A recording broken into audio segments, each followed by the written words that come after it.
I never thought I'd be standing at the end of this winding driveway again, staring at my sister's grand colonial house that once felt so intimidating. My name is Vanessa, and this estate holds memories I've worked hard to move beyond. My hands tremble slightly as I check my phone one last time, rereading the unexpected text from my niece begging me to come to their Thanksgiving dinner. Behind me, my Tesla sits quietly on the gravel, a stark contrast to the last time I was here. 5 years ago, when they told me not to come back until I had a real career instead of just serving food. Before we jump back in, tell us where you're tuning in from. And if this story touches you, make sure you're subscribed, because tomorrow I've saved something extra special for you. The November air bites at my cheeks as I stand at the wrought iron gates leading to my sister Catherine's sprawling estate in Greenwich, Connecticut. 5 years ago, I had walked down this very driveway with tears streaming down my face, my sister's cutting words still ringing in my ears. Maybe when you get a real job instead of just serving food, you can join the family for holidays again. That Thanksgiving had been the final straw in a lifetime of being the family disappointment. I check my appearance in the side mirror of my car, camel cashmere coat over a simple but elegant black dress, pearl earrings that had belonged to my grandmother, hair styled in loose waves that frame my face. At 36, I look different than I did 5 years ago. More confident, more polished, though the waitress uniform I still wear 3 shifts a week at Mabel's Diner feels just as much a part of me as this carefully curated outfit. My phone chimes with another text from my 19-year-old niece, Olivia. "Please come, Aunt V. I miss you. Don't worry about Mom and Dad."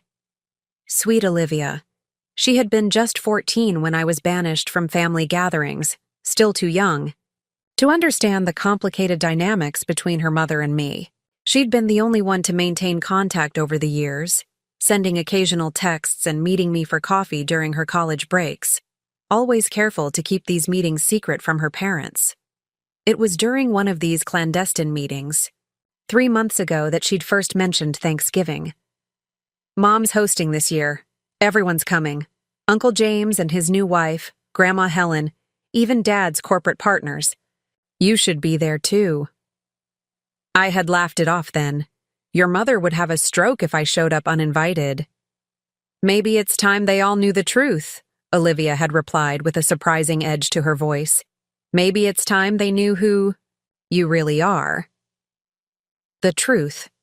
Such a simple word for such a complicated reality. None of them knew. Not Catherine, not our brother James, not even our mother, about what I'd built over the past 5 years. About the quiet empire I'd created, while still wearing that blue-checkered waitress uniform at Mabel's.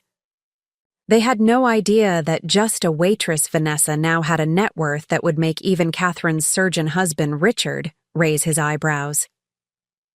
I take a deep breath, straightening my shoulders as I begin the walk up the driveway. The gravel crunches beneath my boots, each step bringing me closer to a confrontation I've both dreaded and secretly yearned for. The Catherine Mitchell Reynolds Thanksgiving. Extravaganza, as it was known among our social circle, was legendary, a display of wealth, status, and carefully curated family harmony.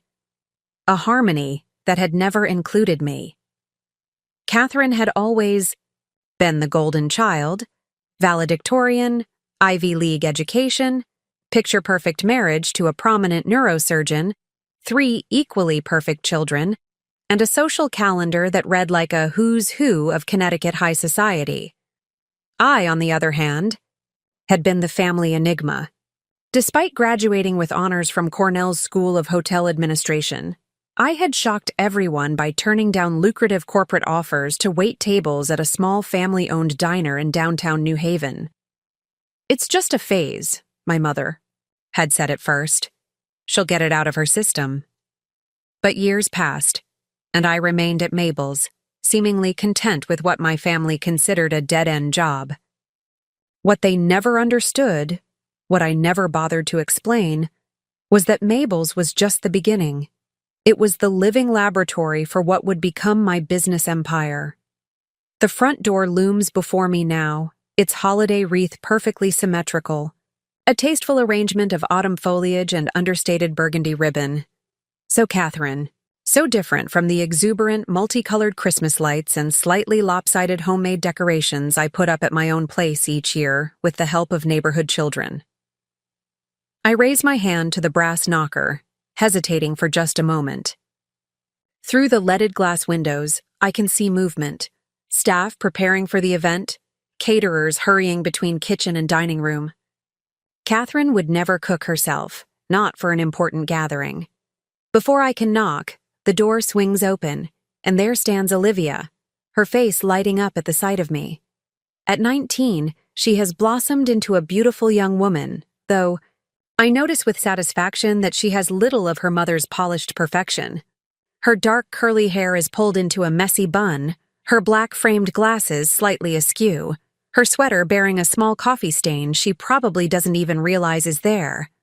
"You came!" she whispers excitedly, pulling me into a fierce hug. "I was afraid you'd change your mind." "I almost did," I admit, returning her embrace. "About a dozen times on the drive here." She pulls back, holding me at arm's length to examine me. "You look amazing." "So do you, college girl. How's MIT treating you?" "It's kicking my butt, but in a good way." She grins, then looks over her shoulder before lowering her voice. "Mom doesn't know I invited you. She's in the kitchen terrorizing the caterers. Dad's in his study on a conference call even though he promised no work today. Typical Reynolds Thanksgiving." "I can still leave," I offer, suddenly uncertain. "We could meet tomorrow instead." "No way," Olivia says firmly, pulling me inside. "You belong here as much as anyone, more, probably. And besides," her eyes twinkle mischievously, "I've been dropping hints about your big secret for weeks. They're all dying of curiosity." The foyer is exactly as I remember it. Soaring ceilings, marble floor, a sweeping staircase that belongs in a movie set rather than an actual home. Family photos line the walls, carefully arranged in matching silver frames. Catherine and Richard's wedding, family vacations on Martha's Vineyard, the children in various stages of achievement. I notice with a pang that I appear in none of them. From the kitchen comes the sound of my sister's unmistakable voice. "No, no, no. I specifically said the cranberry relish should be served in the crystal bowls, not those ceramic dishes. This isn't a farmhouse dinner." Olivia rolls her eyes. She's been like this all week. Grandma Helen arrived yesterday and has been criticizing everything from Mom's choice of table linens to how she's raising us kids. It's been super fun. My mother. Another complicated relationship waiting to ambush me today. She had always sided with Catherine in our disputes, viewing my career choices as a personal affront, a rejection of the opportunities she had worked so hard to provide after our father left. She'd visited Mabel's exactly once, sitting stiffly at the counter, barely touching her coffee, her expression a mixture of confusion and disappointment as she watched me refill ketchup bottles and take orders from truck drivers. The sound of approaching footsteps stops our conversation. A moment later, my 14-year-old nephew, Ethan, rounds the corner, his attention fixed on his phone. He looks up, ready to walk past without acknowledgement, then does a double take. "Aunt Vanessa?" His voice cracks with adolescent surprise. "What are you doing here?" I'm struck by how much he's grown since I last saw him, no longer the chubby 9-year-old who used to beg me for piggyback rides. He now stands nearly as tall as I am, lanky and awkward in that distinctly teenage way. "Surprise," I say, offering a small wave. "Your sister invited me." He looks immediately to Olivia, wide-eyed. "Mom's going to freak." "Mom needs to get over herself," Olivia replies with the confident righteousness of a college freshman who has just discovered social justice. "Aunt V is family." Ethan shifts uncomfortably, clearly conflicted between excitement at seeing me and anxiety about the impending family drama. "It's cool that you're here," he says finally. "But just so you know, Mom's already on edge because Uncle James brought his new wife without telling anyone, and Grandma's been complaining about everything, and Dad's client might stop by later, and—" "Ethan! Who are you talking to?" Catherine's voice cuts through his rambling, and a moment later, my sister appears in the hallway, wiping her hands on an apron that I know for certain she donned solely for the aesthetic rather than any actual cooking. She freezes mid-step when she sees me, her perfectly made-up face transitioning from confusion to shock to a carefully composed neutral expression. "Vanessa," she says, her voice cool and controlled, "this is unexpected." Catherine looks exactly as I remember, perhaps with a few more fine lines around her eyes, but otherwise unchanged. Tall, slim, blonde hair styled in an elegant bob, makeup flawless, designer clothes that probably cost more than what most people spend on their monthly rent. Next to her, I feel both underdressed and overdressed simultaneously, a contradiction that has defined our relationship since childhood. "Hello, Catherine," I reply, aiming for the same neutral tone but hearing the slight tremor in my voice. "Olivia invited me. I hope that's all right." Something flickers in my sister's eyes, annoyance, perhaps, or resignation. She glances at Olivia, who meets her gaze defiantly, then back to me. "Of course," she says with the practiced smile she reserves for situations she can't control but must endure. "It's Thanksgiving. Family should be together." The irony of this statement hangs in the air between us. Family should be together, except for the past 5 Thanksgivings apparently when I wasn't welcome. "Ethan, help the staff set up the additional place setting," Catherine continues smoothly. "Olivia, please check on your brother. He's been in his room playing video games all morning when he should be helping prepare for our guests." Both teenagers scatter to their assigned tasks, leaving Catherine and me alone in the hallway. The silence stretches uncomfortably between us.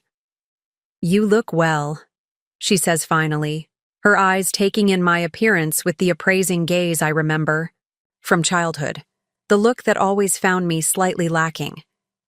"Still at the diner?" "Yes," I reply, seeing no reason to elaborate yet. "Still at Mabel's." Preparing and narrating this story took us a lot of time, so if you are enjoying it, subscribe to our channel, it means a lot to us. Now back to the story. She nods, as if this confirms something for her. "Well, I should get back to the kitchen. The caterers need constant supervision or they'll ruin everything. Make yourself comfortable in the living room. Mother is in there, with James and his new wife." The slight pause communicates her opinion on this latest addition to the family more clearly than words could. As Catherine turns to leave, I notice something I missed before, a tension in her shoulders, a tightness around her eyes that suggests all is not as perfect in her world as the immaculate house would indicate. Interesting. The living room is a showcase of impeccable taste. Cream-colored sofas arranged around a marble fireplace, abstract art in muted tones on the walls, fresh flower arrangements that probably cost more than what most people spend on an entire Thanksgiving meal. Seated on one of the sofas is my mother, Helen, looking older than I remember, but still regal in her navy blue dress and signature pearl necklace. Across from her sits my brother James with a woman I don't recognize, presumably the new wife, Catherine mentioned. My mother sees me first, her hand freezing midway to her mouth, the crystal champagne flute she's holding catching the light from the chandelier. "Vanessa?" James turns, surprise evident on his face. At 40, my older brother has grown softer around the middle, his once dark hair now peppered with gray. The woman beside him, young, beautiful, clearly uncomfortable in this setting, looks at me with open curiosity. "Hi, Mom. James." I move further into the room, determined to appear more confident than I feel. "Happy Thanksgiving." My mother recovers quickly, Years of social training kicking in. What a surprise. I didn't realize Catherine had invited you. She didn't, I reply honestly. Olivia did. Ah, this single syllable conveys volumes. My mother takes a deliberate sip of her champagne before continuing. Well, it's good to see you. You remember your brother James, of course, and this is his wife, Mia. They were married in June. A pleasure to meet you, Mia says with genuine warmth, rising to offer her hand. Her accent suggests Eastern European origins, and the way she carries herself speaks of someone used to hard work rather than privilege. Immediately, I feel a kinship with her. James has told me about his little sister, the independent one. I shake her hand, liking her instantly. That's one way to put it. James stands as well, giving me an awkward hug that feels more like a social obligation than genuine affection. Good to see you, Ness. It's been too long. 5 years, I remind him. But who's counting? A flash of guilt crosses his face. Like Catherine, he had sided with our mother in the family rift, though his disapproval had been less vocal, more a passive acceptance of my exclusion, rather than active enforcement of it. You're looking well, my mother observes, her eyes conducting the same head-to-toe assessment Catherine's had. I suppose waiting tables agrees with you. And there it is, the first jab, delivered with the precision of a surgeon and the casual cruelty that has always characterized our relationship. Some things never change. It's honest work, I reply evenly. And yes, it does agree with me. An uncomfortable silence follows, broken only when Olivia returns to the living room, now accompanied by her youngest brother, 12-year-old Max, who looks at me with the vague recognition of someone who remembers me primarily from photographs and family stories. Aunt Vanessa? He asks tentatively. I remember you. You used to bring me those special milkshakes. My heart warms at this small memory. During my infrequent visits before the Thanksgiving incident, I had indeed brought treats from Mabel's, the famous triple chocolate milkshakes that were Max's favorite. That's right. You've grown so much since then. I'm in 7th grade. Now, he announces proudly. I play saxophone in the band. That's awesome, I tell him sincerely. I'd love to hear you play sometime. More footsteps approach, and Richard, Catherine's husband, appears in the doorway. His expression upon seeing me is one of genuine surprise rather than the controlled reaction of my sister and mother. Vanessa, well, this is unexpected. Richard has always been civil to me, if somewhat distant, a man who navigates family dynamics with the detached interest of an anthropologist observing a foreign culture.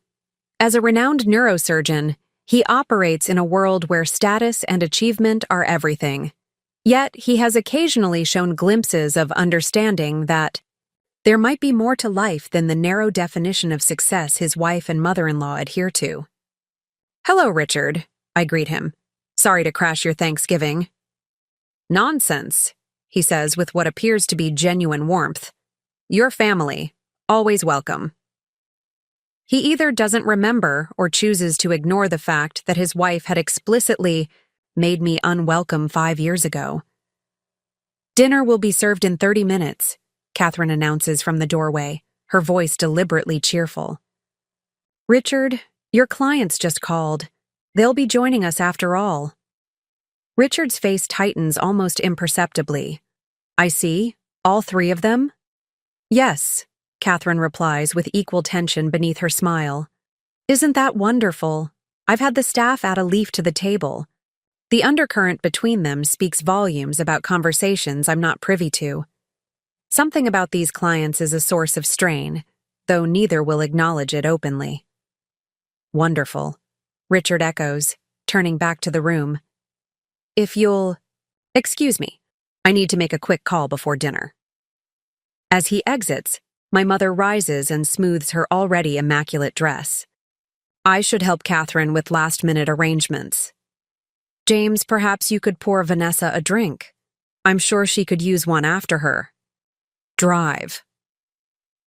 The slight pause suggests she's wondering what kind of vehicle I arrived in, whether it matches the standards of luxury parked in the circular driveway outside. Once my mother leaves, the atmosphere in the room shifts subtly. James visibly relaxes, as does Mia. Olivia plops down beside me on the sofa with the casual ease of someone truly glad for my presence. "So," James begins awkwardly, "how have you been, really? The diner's still doing well?" "Mabel's is thriving," I answer truthfully. "Best comfort food in New Haven, according to Connecticut Magazine 3 years running." "That's great," he says, sounding like he means it. "And otherwise? Are you seeing anyone? Any plans beyond?" He trails off, realizing too late that he's stumbling into the very territory that caused our family rift. "Beyond waiting tables?" I finish for him, keeping my tone light. "Oh, I keep busy." Mia, sensing the tension, interjects with welcome directness. "I was waitress too when I first came to America. Hard work, good money and tips if you're friendly. Nothing to be ashamed of." I smile at her gratefully. "Exactly. How did you and James meet?" As Mia launches into their meet-cute story, she was tending bar at an upscale restaurant where James was dining with clients, I notice Max studying me with unabashed curiosity. "Do you really still work at that diner?" he asks during a pause in Mia's story. "The one with the blue uniforms?" "Because Grandma always says you're wasting your education, and that it's embarrassing when her friends see you there." "Max!" Olivia hisses, but I wave off her concern. "It's okay," I tell her before turning to Max. "Yes, I still work at Mabel's. 3 shifts a week. I wear a blue uniform with a name tag and comfortable shoes because I'm on my feet for hours. And no, I don't think I'm wasting my education. I'm using it differently than Grandma expected, that's all." "But Mom says you could have had a corporate job like her friend Susan's daughter, who has a corner office and an expense account," Max persists with the brutal honesty of preteens everywhere. I choose my words carefully, aware that Olivia is watching intently. "Your mom and I have different ideas about what makes a successful life. She values certain things, status, titles, appearances. I value different things. Independence, relationships with real people, work that feels meaningful to me." "But don't you want to be rich?" Max asks, the question so artless in its materiality that I have to smile. "There are many kinds of wealth, Max," I tell him. "Some you can put in a bank, and some you carry with you wherever you go." "That sounds like something poor people say to make themselves feel better," he replies with such innocent certainty that James chokes on his drink while Mia unsuccessfully tries to suppress a laugh. "Max!" Olivia scolds again, but I'm laughing too. "It's fine," I assure her. "He's just being honest. And you know what, Max? Sometimes that is something people say to feel better about not having money. But sometimes it's also just true." Catherine reappears at that moment, her smile tightening when she sees us all laughing together. "Dinner is ready," she announces. "Shall we move to the dining room?" As we rise to follow her, Olivia whispers in my ear, "You haven't even gotten to the good part yet. Just wait till Richard's clients get an eyeful of you." I give her a questioning look, but she just smiles cryptically and links her arm through mine as we walk toward what promises to be one of the most interesting Thanksgiving dinners of my life. Catherine's dining room epitomizes architectural digest perfection. The extended mahogany table gleams under a crystal chandelier, set with fine china, sterling silver, and crystal glassware that catches the light. Elaborate floral centerpieces in autumnal colors run down the middle, carefully positioned to allow conversation while still impressing guests. Place cards in elegant calligraphy mark each setting, and I notice with mild surprise that Catherine has quickly arranged one for me, positioned between James and Max, directly across from my mother. "Olivia, you're at the other end with your father," Catherine instructs as we enter. "Vanessa, you're here between James and Max." Olivia frowns. but I wanted to sit next to Aunt Vanessa. The seating arrangement is carefully balanced, Catherine replies with the strained patience of someone who has already had this conversation. We need to distribute family members among the business guests who will be joining us. Business guests. I suppress a smile as I take my assigned seat. Of course, my sister would invite her husband's clients to Thanksgiving dinner. Another opportunity to showcase her perfect home and perfect family. I wonder if she would have been quite so quick to include me had she known about their attendance in advance. The caterers begin bringing in the first course, a butternut squash soup garnished with crème fraîche and toasted pumpkin seeds. It looks exquisite but somehow soulless, lacking the imperfect charm of homemade food shared among loved ones.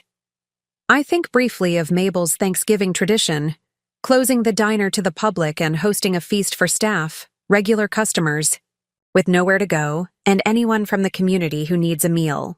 The food there is abundant rather than elegant, the conversation loud and genuine rather than measured and performative. Vanessa, my mother says as she unfolds her napkin precisely in her lap. Catherine tells me you're still at that diner. What is it now, 10 years? Almost 12, I correct her, taking a spoonful of soup. It's delicious but predictably under-seasoned, the kind of cautious cooking that avoids offending anyone rather than delighting someone. Best decision I ever made. My mother's lips purse slightly. I suppose there's something to be said for consistency. There is, I agree, refusing to rise to the bait.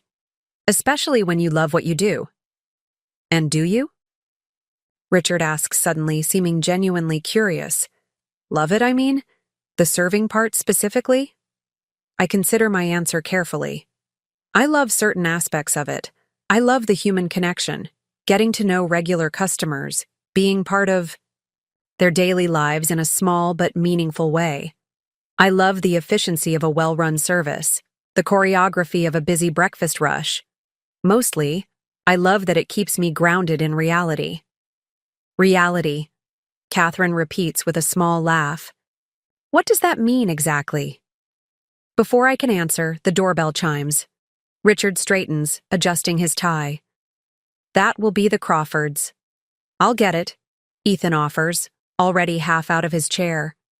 Catherine nods approvingly.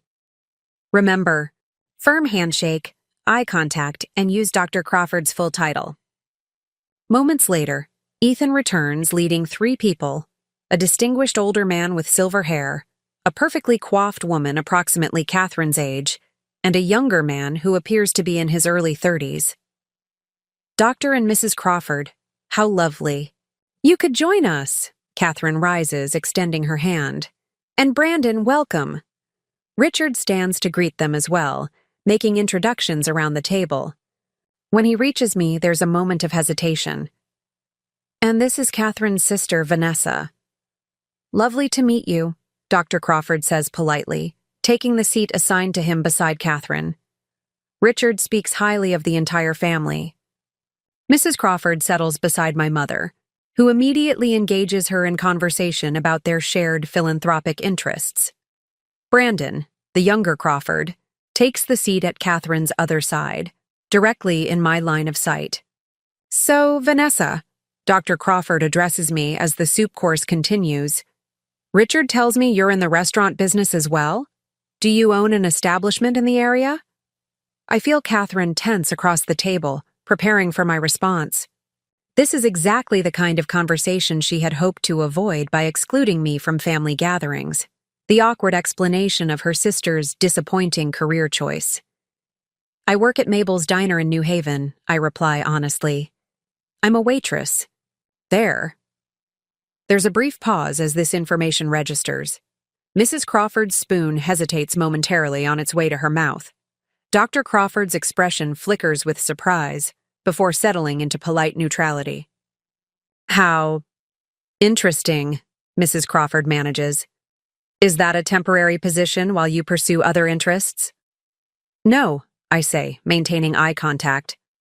It's been my primary job for almost 12 years.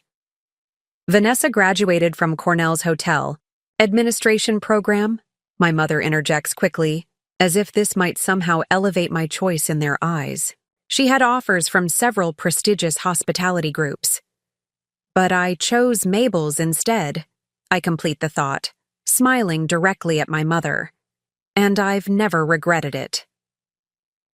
Brandon Crawford, who has been quietly observing this exchange, suddenly leans forward with interest. Mabel's in New Haven? The place on Chapel Street with the incredible blueberry pancakes and that spicy Southwest omelet? I turn to him in surprise. Yes, that's us. His face lights up. I love that place. I stop there every time I'm in New Haven. There's this waitress there who always remembers my order. Tall woman, dark hair, always wears this vintage watch. He trails off, studying my face more closely. Wait, that's you, isn't it? I can't help but laugh at the coincidence. Guilty as charged. Southwest omelet with extra jalapenos and a large cold brew, black. That's amazing, Brandon exclaims, genuinely delighted. You've been serving me breakfast for years. Your place is incredible. Always packed, amazing food, best service in Connecticut. Catherine looks as if she's swallowed something unpleasant. My mother appears equally discomfited. Richard, interestingly, seems to be suppressing a smile. Thank you, I reply, warmed by his enthusiasm. I'll tell Mabel and the kitchen staff you said so. They'll appreciate it. Mabel's is something of a New Haven institution, Brandon tells his parents. Best diner in the state, hands down. When I was at Yale Law, we'd wait in line for an hour on weekends just to get a table. Dr. Crawford nods, reassessing me with newfound interest. You must be quite good at your job to have made such an impression on my son. She remembers everyone, Brandon insists. Not just their orders, their kids' names, what they're celebrating, when they're having a tough day. It's like having breakfast with a friend. This unexpected endorsement shifts the energy at the table.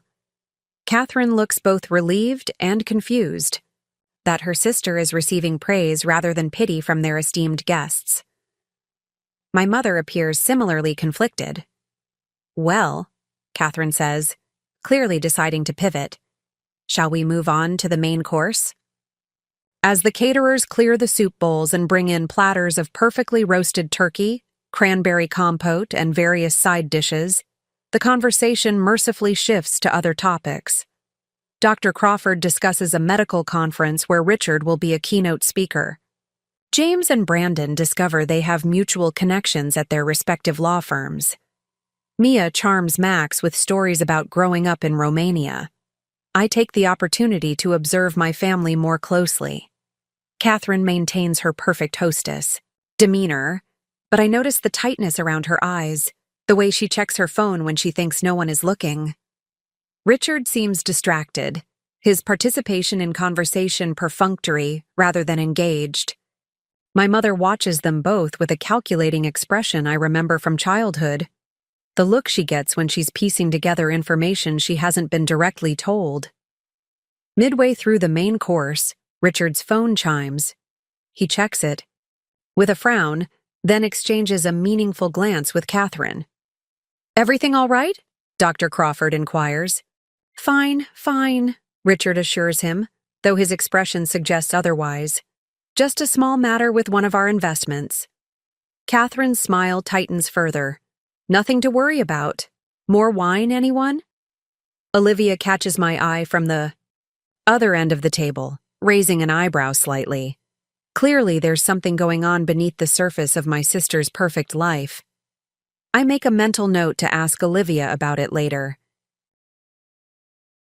The conversation continues pleasantly enough, with Brandon occasionally directing questions my way about Mabel's, while Catherine attempts to redirect attention to more impressive family achievements, Ethan's position on the debate team, Olivia's research project at MIT.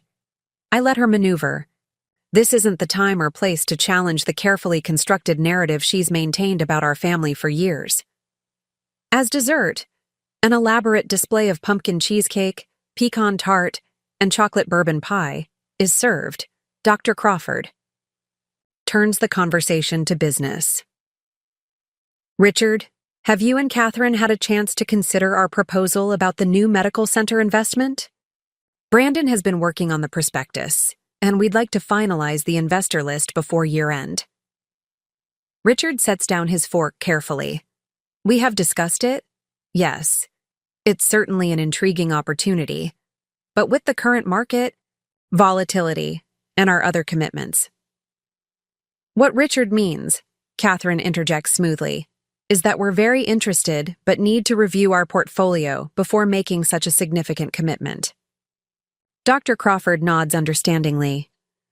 Of course, though I should mention that the minimum buy-in is likely to increase after the first of the year. The preliminary results from the market analysis are extremely promising. I observe the subtle tension between Richard and Catherine, the way her hand tightens around her wine glass, the slight clench in his jaw. Whatever this investment opportunity represents, they clearly have different opinions about it. Perhaps we could discuss the details after dinner, Richard suggests. I'd be interested in hearing more about the projected timeline. Speaking of investments, Brandon says, turning to me with genuine curiosity. Has Mabel ever considered expansion? With your reputation, you could easily open locations in Hartford, Stamford, even New York. Catherine makes a small sound that might be a suppressed laugh. My mother doesn't bother to suppress hers. Expansion requires capital, Brandon, my mother says with the condescending tone she reserves for explaining obvious facts to less intelligent people. Significant capital. Mom, James warns quietly, but the damage is done. Brandon looks confused. I'm aware of how business expansion works, Mrs. Mitchell. I was asking about strategic direction, not financial capability. An uncomfortable silence descends on the table. Olivia breaks it with deliberate cheerfulness. Aunt Vanessa makes amazing pies. Seriously, way better than these. No offense to your caterers, Mom. Catherine gives her daughter a look that clearly communicates this isn't helping. Vanessa always did enjoy baking, a lovely hobby. It's more than a hobby for Vanessa now? Olivia continues, ignoring her mother's warning glance. Tell them about your pies, Aunt V. All eyes turn to me. I can see Catherine mentally calculating how to redirect the conversation, but Olivia has created an opening I can't ignore. I do make pies for Mabel's, I acknowledge. It started as a way to help when their baker left suddenly about 5 years ago. The customers liked them, so it became a regular thing. They're not just regular pies, Brandon interjects enthusiastically. They're incredible. There's always a line for them, especially that salted caramel apple one. Thank you, I say, genuinely touched by his praise. That one's actually my grandmother's recipe, with a few modifications. Modifications that made them famous, Olivia adds with pointed emphasis. Don't be modest, Aunt V. Catherine sets down her dessert fork, with a barely perceptible clink. Well, this has been lovely. But perhaps we should move to the living room for coffee. Richard, why don't you take Dr. Crawford to your study to discuss the investment opportunity? As chairs scrape and napkins are placed beside half-eaten desserts, the gathering begins to fragment. Richard leads Dr. Crawford toward his study. James and Brandon fall into conversation about a recent Supreme Court decision. My mother and Mrs. Crawford discuss an upcoming charity gala. Amidst the movement, Olivia slides into the chair beside me. They still don't get it, do they? She whispers, nodding toward her mother, who is now instructing the staff about coffee service. Get what? I ask, though I suspect I know what she means.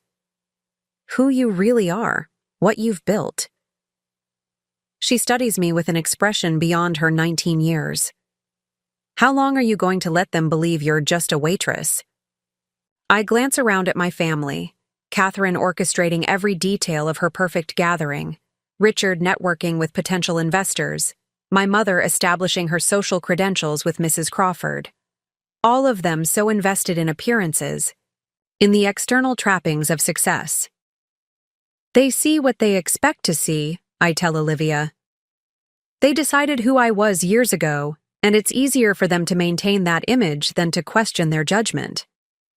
It's not fair, she insists with youthful indignation. They should know the truth. Maybe, I concede, but timing matters. And purpose matters even more. Olivia considers this, then nods slowly. So you're waiting for the right moment, for maximum impact. I can't help but laugh at her dramatic framing. Not exactly. I'm waiting for a moment when the truth might actually benefit them, not just satisfy my ego. Catherine approaches before Olivia can respond. There you are. Coffee is being served in the living room. Vanessa, will you be staying much longer? I imagine you have a long drive back to New Haven. The dismissal is subtle, but clear. Now that I've survived dinner without embarrassing her too thoroughly, Catherine is ready for my visit to conclude. Actually, Olivia interjects before I can respond. I was hoping Aunt Vanessa could stay overnight. We have so much catching up to do, and tomorrow's Black Friday. We could go shopping. Together. Catherine's smile freezes. We don't have a guest room prepared, Olivia, and I'm sure Vanessa has commitments. I can make up the blue room, Olivia offers eagerly. It would take me 10 minutes. That's very sweet, I tell her. But your mother's right. I should get back tonight. I have no desire to extend this uncomfortable reunion longer than necessary. And besides, I do have commitments tomorrow. Important ones that none of them would understand or believe. At least stay for coffee, Olivia pleads, clearly disappointed. Of course she'll stay for coffee, Catherine says with renewed hospitality now that my departure is confirmed. We haven't even had a chance to really catch up. The living room has reorganized itself during our absence. Richard and Dr. Crawford have emerged from the study and appear to be continuing their discussion in a corner. James and Brandon have been joined by Mia, who seems to be holding her own in whatever legal debate they're engaged in. My mother and Mrs. Crawford sit together on one of the sofas, while Max and Ethan have disappeared, presumably to their rooms now that the formal part of the dinner is complete. I accept a cup of coffee from one of the staff and settle on the edge of the gathering, content to observe rather than participate. After years of estrangement, it's strange to be back in this world that once defined my existence, the world of Mitchell family expectations and performance. Catherine makes her way to me after ensuring all her guests are properly attended to. Well, she says, sitting beside me with practiced elegance, this has certainly been an interesting Thanksgiving. That's one word for it, I agree. She sips her coffee, studying me over the rim of her cup. You look good, Vanessa. Different somehow. 5 years is a long time, I remind her. Yes. She has the grace to look momentarily discomfited about that. Perhaps I was a bit harsh the last time. Coming from Catherine, this is practically an abject apology. I decide to accept it as such. Perhaps. It's just... She lowers. Her voice, glancing around to ensure we're not overheard. You had so much potential. The best education, natural intelligence, opportunities most people would kill for. It was difficult to watch you throw it all away on serving eggs to strangers. I didn't throw anything away, I reply calmly. I just built something different than what you expected. A career as a waitress, she says, unable to keep the judgment from her voice. A life that makes me happy, I counter. Isn't that what matters in the end? Catherine gives me a look that's equal parts pity and exasperation. Happiness is a luxury, Vanessa. Security is what matters. Status. Building something that lasts. Before I can respond, Brandon approaches, his expression apologetic. Sorry to interrupt, but I wanted to say goodbye properly. We're heading out. Early flight tomorrow. It was lovely to meet you, I tell him sincerely. And thank you for your kind words about Mabel's. It means a lot. Are you kidding? I should be thanking you. That diner got me through law school. He hesitates, then adds, "Actually, I've been meaning to reach out to whoever owns the place. My firm represents several restaurant groups looking to invest in established local businesses with expansion potential. Mabel's would be perfect." Catherine makes a small noise that might be a suppressed laugh. "Mabel's is a charming local establishment, Brandon, but hardly a candidate for significant investment. It's a diner." Brandon looks confused. "But it's one of the most successful independent restaurants in Connecticut. The consistent lines, the press coverage, the social media following. It's a goldmine with the right expansion strategy." Now, Catherine looks confused. "Press coverage, social media following, it's a diner in New Haven. It's been featured in Food and Wine, voted best breakfast in New England 3 years running, and has over 200,000 followers on Instagram," Brandon explains, looking between us with growing understanding. "Not to mention the Pi subscription service that has a waiting list thousands of customers long." The expression on Catherine's face is priceless, confusion giving way to disbelief as she turns to stare at me. "Pi subscription service?" I shrug modestly. "People really like my grandmother's recipes." "Wait," Catherine says slowly. "Are you saying Mabel's is successful? Financially successful?" "Incredibly successful," Brandon confirms. "It's one of the case studies we looked at in my business school elective on social media marketing for traditional businesses. The owner is brilliant, turned a classic diner into a multi-platform brand while maintaining authentic local appeal."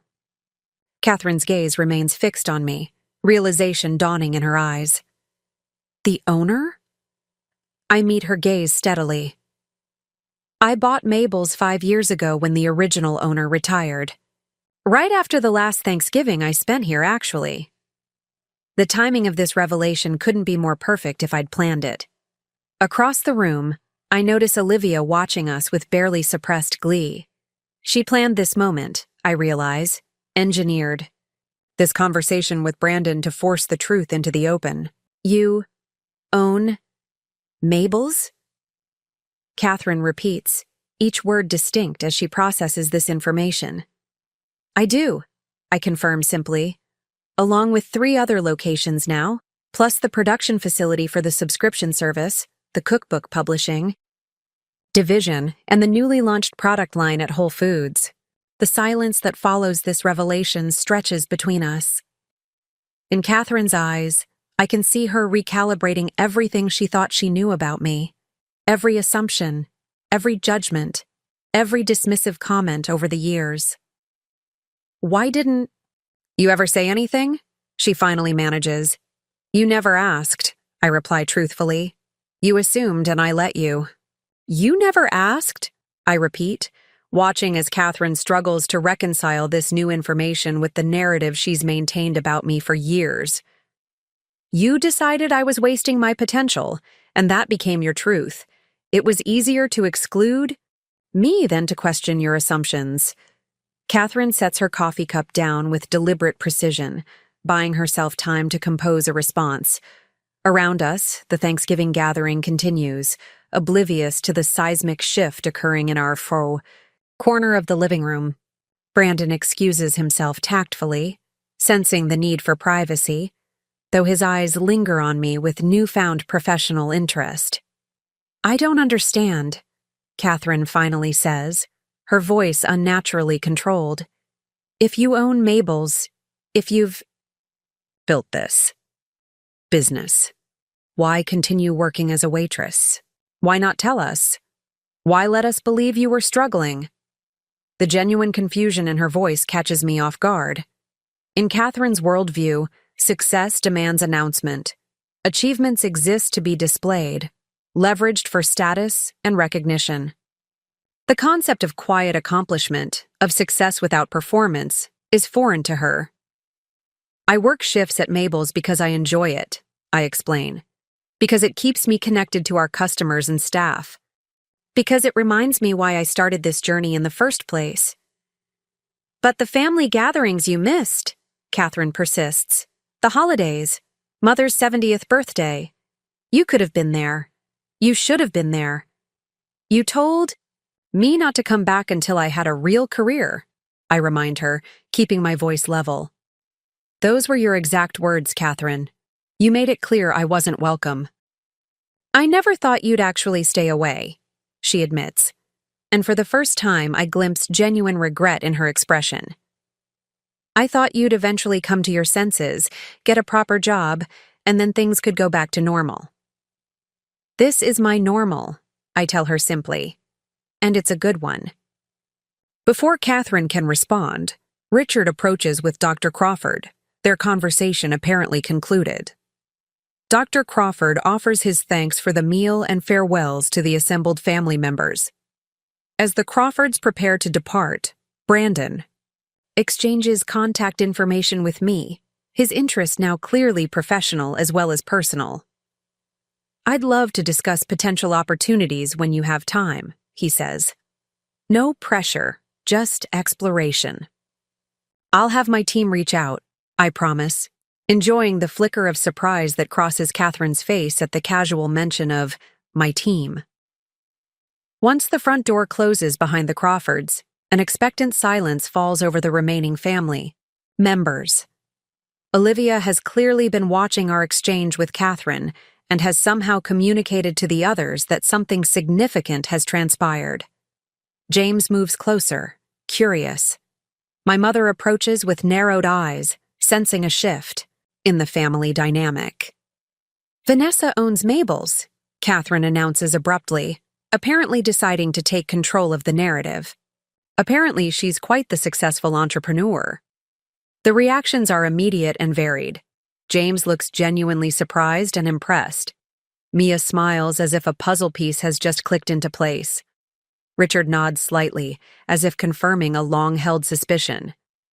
My mother's expression is the most complex, a mixture of disbelief, calculation, and something that might be pride if it weren't so thoroughly entangled with confusion. You own the diner?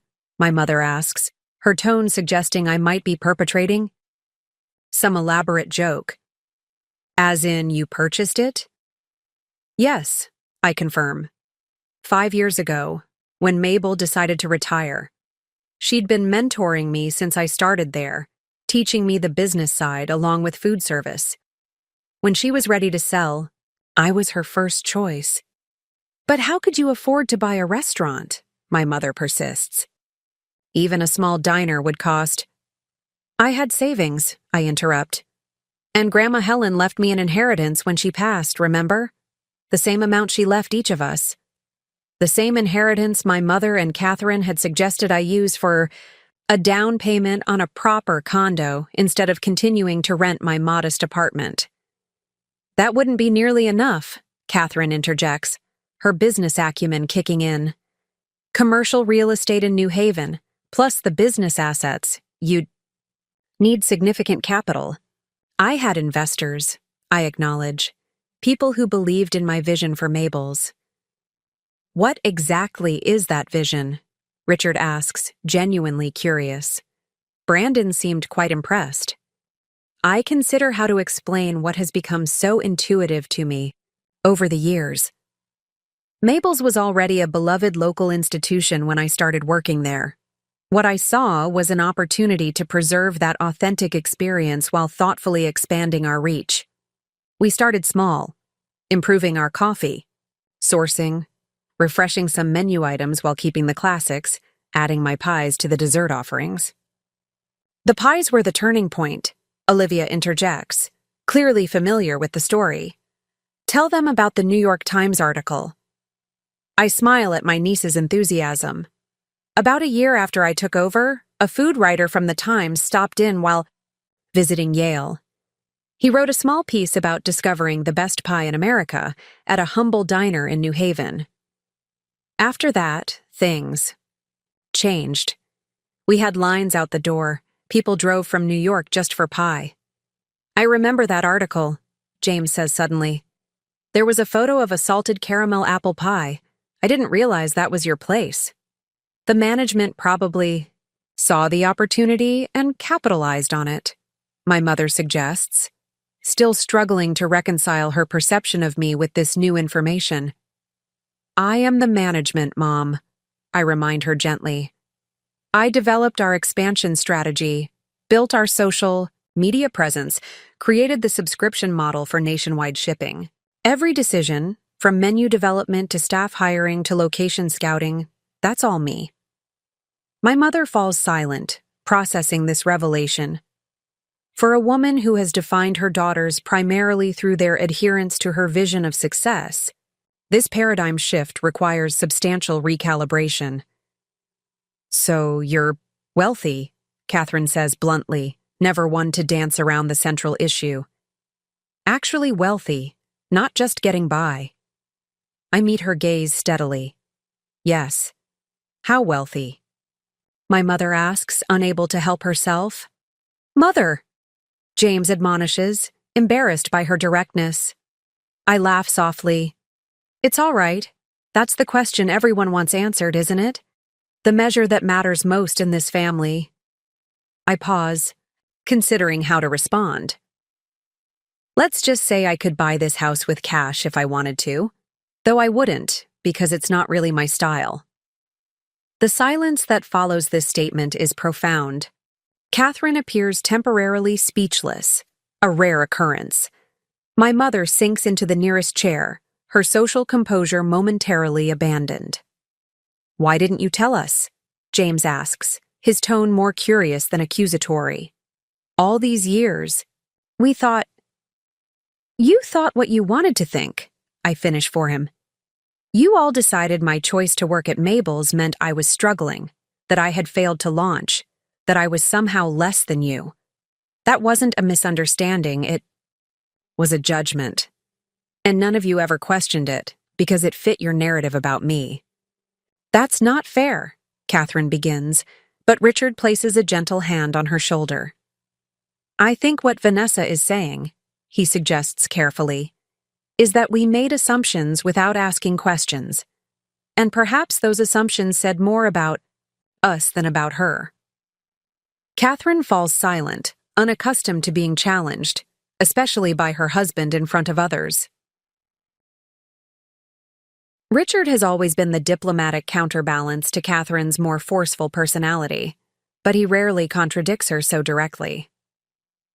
All this time, my mother says slowly, when I told my friends you were finding yourself, when I made excuses for your absence at family functions, when I worried about your retirement planning, you were building an empire. Not an empire, I correct her. A business I'm proud of. A life that fulfills me. Mia, who has been quietly observing, this family drama suddenly laughs, a bright, genuine sound that cuts through the tension. I knew there was more to you, she tells me. The way you carry yourself. This is not the posture of someone who is struggling. This is the confidence of a woman who knows her worth. I smile gratefully at my new sister-in-law, appreciating her perception and candor. Thank you, Mia. So what now? Catherine asks, always focused on next steps, on practical implications. Now that we know the truth, what changes? It's a loaded question, one that cuts to the heart of our estrangement. Does knowledge of my financial success automatically earn me re-entry into the family circle? Should it? That depends, I reply carefully. I'm still the same person I was yesterday, when you all believed I was just a waitress. I still wear a blue uniform for 3 shifts a week. I still believe a job shouldn't define a person's worth. If those values don't align with this family's priorities, then perhaps nothing changes.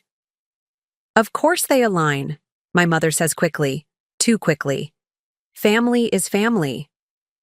Is it? I challenge gently. Because 5 years ago, this family decided I wasn't worth including because of my career choices. Has anything fundamentally changed except your understanding of my bank account? An uncomfortable silence follows this question. Olivia breaks it, her youthful idealism cutting through the adult pretense. I think what Aunt Vanessa is saying is that she doesn't want to be accepted back just because she turned out to be rich. After all, she wants to be valued for who she is, not what she has. Out of the mouths of babes, Richard murmurs, earning a sharp look from Catherine. That's exactly right, Olivia, I confirm, smiling at my perceptive niece. Relationships, built on status or financial assessment, aren't really relationships at all. They're transactions. I've had enough of those in my life. You make it sound like we only care about money, Catherine objects, genuinely offended. This family is about more than that. Is it? I ask, not unkindly. When was the last time we gathered to celebrate? Something that wasn't an achievement or acquisition? When did we last connect over shared joy rather than comparative success?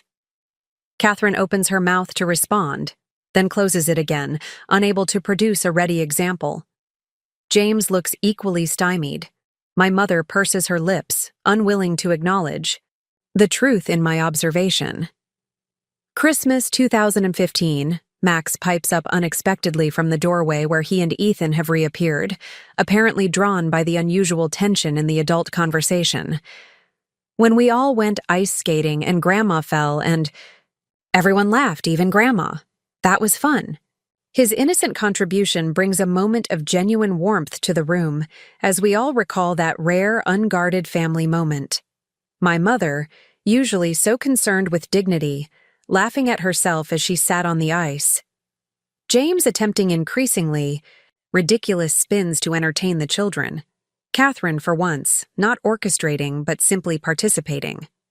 You're right, Max, I acknowledge. That was a good day. We should do that again, he suggests with a child's straightforward logic. Now that you're back. Am I back? I ask, looking around at the assembled family members. Is that what we're saying now? No one seems quite ready to answer this directly. The question hangs in the air, addressing years of estrangement, judgment, and wounded feelings that can't be resolved in a single evening, regardless of revelations about my financial status. Perhaps, Richard suggests pragmatically, we could start with more regular contact, no pressure, no grand declarations, just family dinners occasionally, holiday gatherings if schedules permit. Building bridges takes time. It's a reasonable approach, measured and gradual. Typical Richard, finding the diplomatic middle ground. Before I can respond, Catherine surprises me. I was wrong, she says abruptly, the words clearly difficult for her. I was wrong to judge your choices, wrong to exclude you from family events, wrong to, she hesitates, to make you feel less than because your path didn't match my expectations. Coming from Catherine, this is practically self-flagellation. I stare at her, momentarily speechless. My sister has built her identity around being right, in her career choices, her child rearing, her social connections. Admitting error, especially so directly and publicly, is seismic. Thank you, I say finally, genuinely moved. That means a lot. An awkward silence follows, no one quite sure how to proceed after such an unprecedented moment of vulnerability from Catherine. James clears his throat. Well, this has been quite a Thanksgiving. One for the family history books, I'd say. Speaking of history, Olivia interjects, I'd love to hear more about how you built Mabel's, Aunt Vanessa. The whole story, from the beginning. Maybe you could come speak to my entrepreneurship club at MIT. Your journey would be so inspiring for other women interested in business. Before I can respond, my mother surprises me further. I'd like to hear that story too, she says quietly. All of it. How you took a small diner and turned it into whatever it is now. A successful business. Something important. She meets my gaze directly. Something I failed to see. The admission costs her, I can tell. Helen Mitchell has spent a lifetime being certain of her opinions, her values, her assessments of others. Uncertainty is unfamiliar territory. I'd be happy to share that story, I tell her, then look around at the others. With all of you, if you're interested, though it's getting late for the full version tonight. You could stay, Catherine offers, her tone still cautious but genuine. The Blue Room is always ready for guests, despite what I said earlier. You could join us for breakfast, continue the conversation. The invitation surprises me, not just the offer itself, but the hint of genuine warmth behind it. For a moment, I'm tempted. But something holds me back. Not anger or resentment, but a clear-eyed understanding that reconciliation, like most worthwhile things, shouldn't be rushed. Thank you, but I should get back tonight, I tell her. I have early meetings tomorrow with our product development team. Perhaps another time? Catherine nods, accepting my decision without protest. Of course, your business comes first. Not always, I correct her gently. But in this case, there are people counting on me. As the family walks me to the door, there's an awkwardness to our goodbyes, the uncertainty of where we stand now, how to navigate this new terrain where old assumptions have been upended but new patterns haven't yet formed. Olivia hugs me fiercely, extracting a promise to text her tomorrow. Max and Ethan, influenced by the emotional undercurrents they don't fully understand, offer shy hugs as well. James and Mia exchange contact information with me, a concrete step toward rebuilding connection. My mother hesitates, then embraces, me with uncharacteristic emotion. I've missed you, she whispers, her voice unsteady. Even when I didn't agree with your choices, I missed you. I missed you too, Mom, I admit, realizing the truth of it only as the words leave my mouth. Catherine is the last to say goodbye, hanging back slightly as the others disperse. When we're relatively alone in the foyer, she speaks in a low voice. Richard and we're having some financial difficulties. Nothing catastrophic, she adds quickly, but challenging. The medical center Dr. Crawford mentioned, Richard wants to invest, believes it could secure our retirement, but we'd need to liquidate assets at a loss in this market. I study my sister, surprised by this confidence. Why are you telling me this? Catherine's gaze drops momentarily, then returns to mine with unusual directness. Not for what you're thinking. Not for money. I wanted you to know that things aren't always as perfect as they seem. Even here. I nod, understanding the gift she's offering. A small window of vulnerability. An acknowledgement that her carefully constructed facade isn't the full story. They rarely are, I agree. Perfect, that is. You've done something remarkable, Vanessa, she continues, the compliment clearly unfamiliar territory for her. Built something meaningful, on your own terms. I may not have understood your choices, but I can respect the results.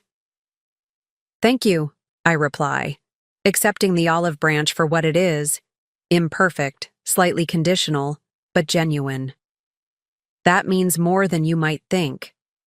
As I drive away from my sister's house, the weight of the evening settles around me, the shock on their faces when they realize the truth, the recalibration of family dynamics, the tentative first steps toward reconciliation.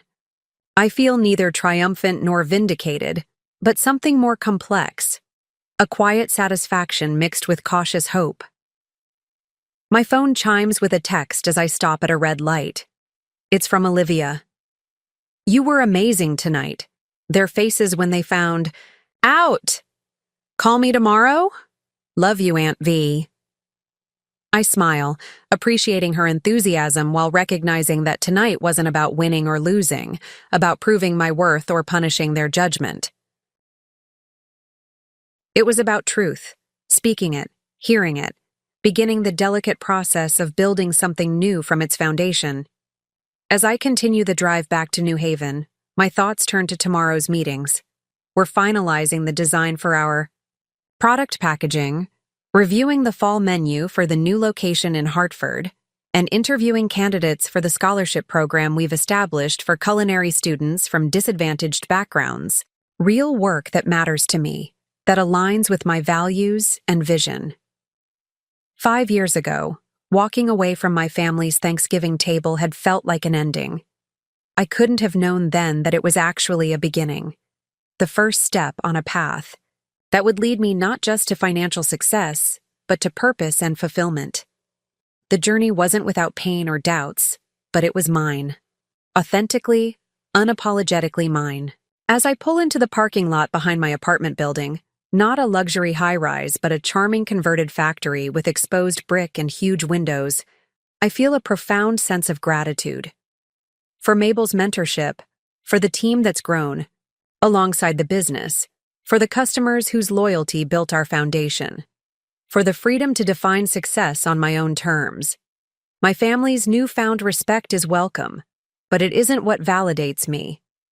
That validation comes from within, from knowing that I've built something meaningful, something that creates jobs and opportunities, something that brings joy to people's everyday lives, from the knowledge that I stayed true to myself when it would have been easier to conform. Tomorrow, I'll wear my blue uniform for the morning shift at Mabel's. I'll serve coffee to students cramming for finals, breakfast to working people starting their day, comfort to whoever needs it. Then I'll change into business attire for afternoon meetings, seamlessly transitioning between the two worlds I've integrated rather than chosen between. Some might see this as a contradiction, the successful entrepreneur still waiting tables. But I recognize it as my strength, my unique perspective. I understand both the person serving and the one being served. I value labor and leadership equally, because I've lived both. My phone chimes again as I unlock my apartment door. This time it's Catherine. Thank you for coming today. Family isn't always easy, but it's always family. Doors open when you're ready. I text back a simple, thank you, before setting my phone down. Reconciliation will take time, boundaries, honest conversations. It won't happen overnight, but for the first time in 5 years, it feels possible. As I prepare for bed, I catch my reflection in the bathroom mirror, the woman my family finally saw today, who was there all along. Not just a waitress, nor just a business owner, but fully, complexly myself. The person who found success not by following others' definitions, but by having the courage to create her own. That, more than any net worth figure, is the wealth I'm proudest of building. The gentle chime of my 4:30 a.m. alarm pulls me from sleep. For a moment, I lie still in the darkness, yesterday's events washing over me like waves, the tension at high. Catherine's house, the revelation of my success, the complicated mixture of vindication and melancholy that followed. 5 years of estrangement don't dissolve in a single evening, regardless of revelations or apologies. But something has shifted. A door cracked open after years of being firmly shut. I slip out of bed and into my morning routine with practiced efficiency. The ritual grounds me. Shower, moisturize, simple makeup that will last through a busy shift, hair pulled back into a neat bun. The apartment is quiet at this hour, my footsteps echoing slightly in the open space. I've owned this converted warehouse unit for 3 years now, but kept it to myself. Another piece of information my family wasn't ready to receive. They had assumed I still rented the small one-bedroom near Yale where I lived when I first started. At Mabel's. In the kitchen, I prepare coffee in the commercial-grade espresso machine that was my gift to myself when we expanded to our 3rd location. Some might consider it an extravagance for home use, but good coffee is non-negotiable in my world. As I wait for the perfect extraction, I check emails on my tablet, updates from our West Coast shipping facility, preliminary sales figures from yesterday, strong despite being a holiday, a question from our head of product development about packaging for the new cookie line. I respond quickly to the urgent messages, saving the rest for after my shift. The separation between my roles as waitress and CEO isn't as clear-cut as people might imagine. Ideas flow between these identities, each informing and strengthening the other. Some of our most successful menu innovations have come from direct, customer interactions during my shifts. Some of our best operational improvements from experiencing firsthand the daily challenges our staff faces. The coffee is perfect, rich and complex without bitterness. I sip it while selecting today's jewelry, simple pearl earrings again, but paired with the vintage watch that was a gift from Mabel when I purchased the diner. Time is your most valuable asset, she had told me, her weathered hands fastening, the band around my wrist. This will help you remember to spend it wisely. 5 years later, it remains my most treasured possession. By 5:15 a.m., I'm dressed in the familiar blue uniform, crisp, pressed, professional. People often ask why I maintain this part of my routine when I could simply manage from an office. The answer is both simple and complex. These early morning shifts center me, keep me connected to the heart of what we do. There's an honesty to the work, a directness that corporate meetings can sometimes lack. Besides, Mabel's morning regulars would revolt if I disappeared from their breakfast routine. The drive to Mabel's takes 12 minutes in the pre-dawn quiet. New Haven is still sleeping, streetlights illuminating empty sidewalks. I park in the small lot behind the diner where 4 spaces are reserved for staff. Though I own the building and the business, I've never designated a special spot for myself. Another small decision that sets the tone for our workplace culture. The back door opens to kitchen sounds, Luis and Sharonda already prepping for the day, the rhythmic chopping of vegetables, the hiss of bacon hitting the grill. The scent is comforting, familiar, coffee brewing, bread toasting, the distinct aroma of our signature cinnamon rolls rising in the industrial ovens. "Morning, boss," Luis calls without looking up from the peppers he's dicing for omelets. At 24, he's already showing tremendous promise, having worked his way up from dishwasher to line cook in 3 years. We're sponsoring his culinary school education through our employee development program. "Morning, Luis," I reply, hanging my coat in the small office that doubles as our break room. "How was your Thanksgiving?" "Loud," he grins. 5 cousins, 3 aunts, 2 grandmothers all arguing about politics. The usual. "Sounds perfect," I laugh, checking the prep list for the day. Everything is in order, as usual. Our kitchen team runs like clockwork, a testament to the systems we've built and the people we've hired. Sharonda glances up from the batter she's mixing. "How was yours? Family gathering go okay?" The question catches me slightly off guard. I've never spoken much about my estrangement to the staff, preferring to keep personal matters private. But Sharonda has been with us since before I bought the place, and her intuition is legendary. It was illuminating, I settle on finally. They found out about the business. Sharonda's eyebrows shoot up. All of it? After all this time? All of it, I confirm, tying an apron around my waist.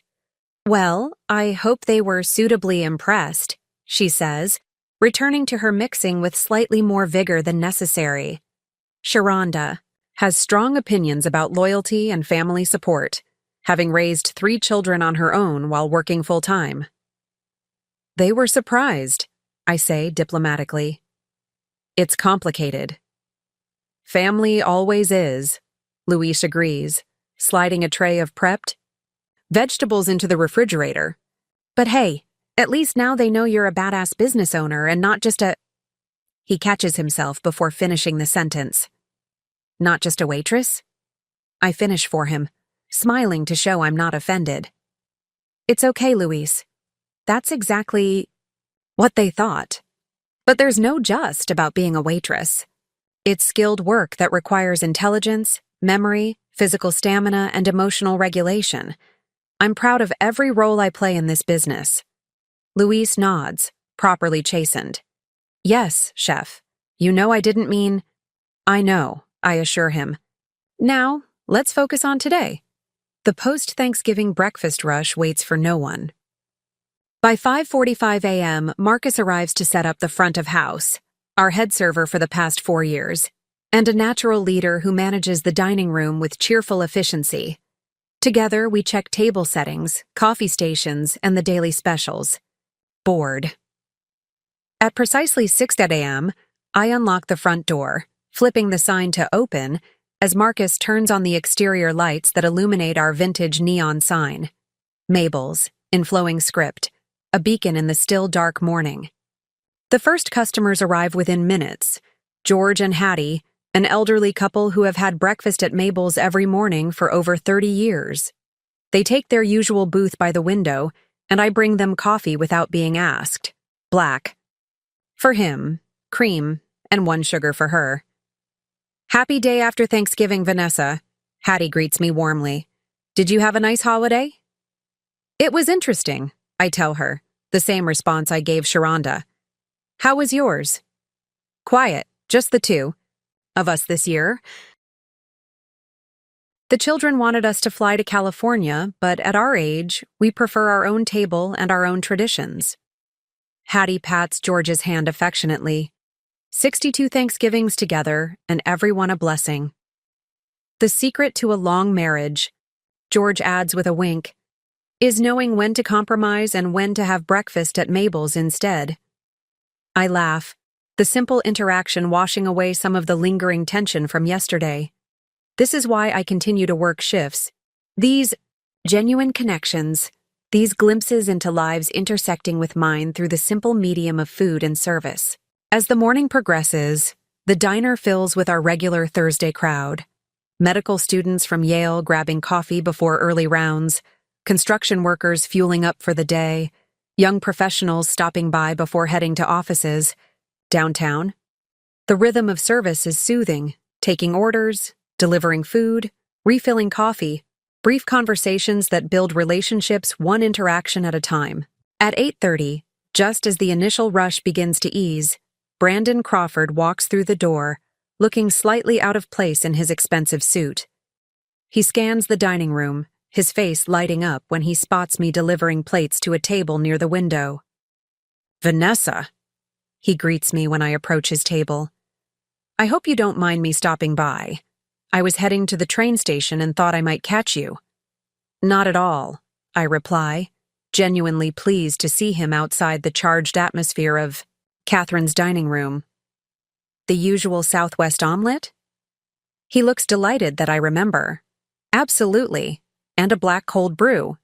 As I place his order with the kitchen, I observe him taking in the diner with new eyes, not just as a customer now, but as someone who understands this is my business. He notices details I doubt he registered before.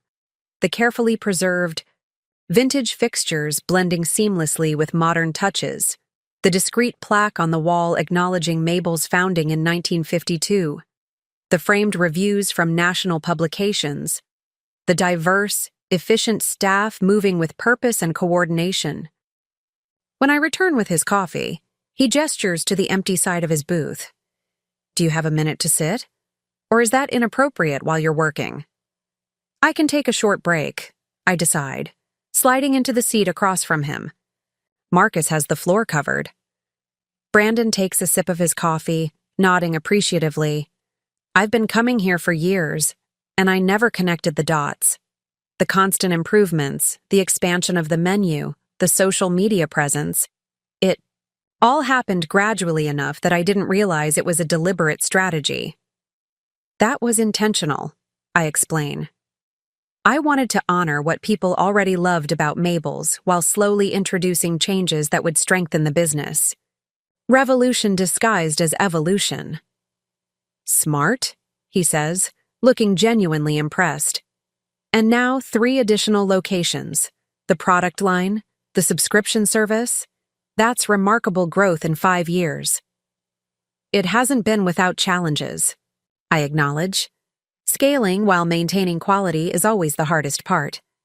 Brandon nods, understanding from his business background. That's where most food businesses fail.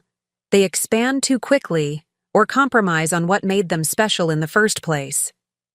He hesitates, then adds, Last night, after your revelation, my father couldn't stop talking about you. He was impressed, not just by your success, but by your approach. Building quietly, focusing on quality rather than self-promotion. This unexpected validation from Dr. Crawford warms me more than I'd anticipated. Despite my independence, external recognition still matters, especially from someone whose opinion carries weight in business circles. Thank you for telling me that, I say sincerely. And thank you for inadvertently forcing the issue with my family. It might have taken another 5 years otherwise. Brandon laughs. Happy to help, though it was entirely accidental. I genuinely had no idea they didn't know. His expression turns more serious. May I ask why you kept it from them for so long? It seems like such an achievement to hide. I consider how to explain something I've never fully articulated, even to myself. At first, it wasn't intentional. When I bought Mabel's, things were uncertain. I didn't want to face their skepticism or "I told you so" if it failed. Then, as we started succeeding, I realized something important. Their validation wouldn't actually change how I felt about myself or my choices. I needed to build this business on my own terms, measure success by my standards, not theirs. And then it became a test, Brandon suggests perceptively. Would they ever see your worth without the external trappings of conventional success? Perhaps, I admit. Though that makes it sound more calculated than it was. Mostly, we just drifted further apart. The longer the separation lasted, the harder it became to bridge. Brandon's omelet arrives, steam rising from the perfectly cooked eggs studded with jalapenos, onions, and melted pepper jack cheese. I stand to let him enjoy his breakfast. I should get back to work. Enjoy your meal. Vanessa, he says before I can leave. I meant what I said about discussing business opportunities. My firm represents several restaurant groups looking for smart investments in proven concepts. What you've built here, it's exactly what they're searching for. I appreciate the interest, I reply carefully, but I'm not looking for outside investors at the moment. We're growing steadily on our own terms. Brandon nods, accepting this without pressure. Of course. But if you ever want to explore options, even just to understand your position in the market, I'd be happy to arrange a conversation. No obligations. I'll keep that in mind, I promise, then return to my duties, circulating through the dining room, checking on tables, processing payments at the vintage cash register we've maintained for its charm, while integrating modern payment systems behind the scenes. As the morning progresses, I find my thoughts returning to yesterday's confrontation with my family. Their shock had been genuine, not just at my financial success, but at the realization that they had fundamentally misunderstood my life and choices for years. Catherine's admission of financial concerns lingers as well, a rare glimpse of vulnerability from my ever-composed sister. At 10:30, as the breakfast rush gives way to the quieter mid-morning lull, I check my phone during a brief break. There's a text from Olivia. Mom's been Googling you all morning. She found the Forbes 40 Under 40 article and nearly choked on her coffee. Call when you can. I smile, imagining Catherine's reaction to discovering just how significant my little diner business actually is. The Forbes recognition had come last year, highlighting our innovative approach to modernizing a traditional business model while maintaining community connections. It had brought a wave of media attention that boosted our national profile significantly, attention my family had somehow missed entirely. So complete was their disconnection from my life. Another text notification appears, this one from my mother. I'd like to come see your diner someday soon, if that would be all right. Perhaps next week? Love, Mom. The formality of the message, right down to the signed Mom, as if I might not recognize her number, is so characteristic that it brings an unexpected lump to my throat. She's trying, in her way. The fact that she's reaching out at all represents significant movement for a woman who has spent decades expecting others to orbit around her preferences. I text back, "You're welcome anytime. Tuesday mornings are usually quieter if you'd prefer less of a crowd. Let me know what works for you." As I put my phone away, Marcus approaches with an expression I've come to recognize. The look he gets when something unexpected disrupts our carefully orchestrated service. "Everything okay?" I ask. "There's a woman at table 12 asking to speak with the owner," he says, a hint of amusement in his voice. "Says it's important, claims to be your sister." I turn, startled, to see Catherine sitting primly at a corner table, looking entirely out of place in her designer clothing and perfect blowout. She hasn't bothered to remove her camel hair coat, suggesting she doesn't plan to stay long. "She is my sister," I confirm to Marcus's evident surprise. "I'll handle it."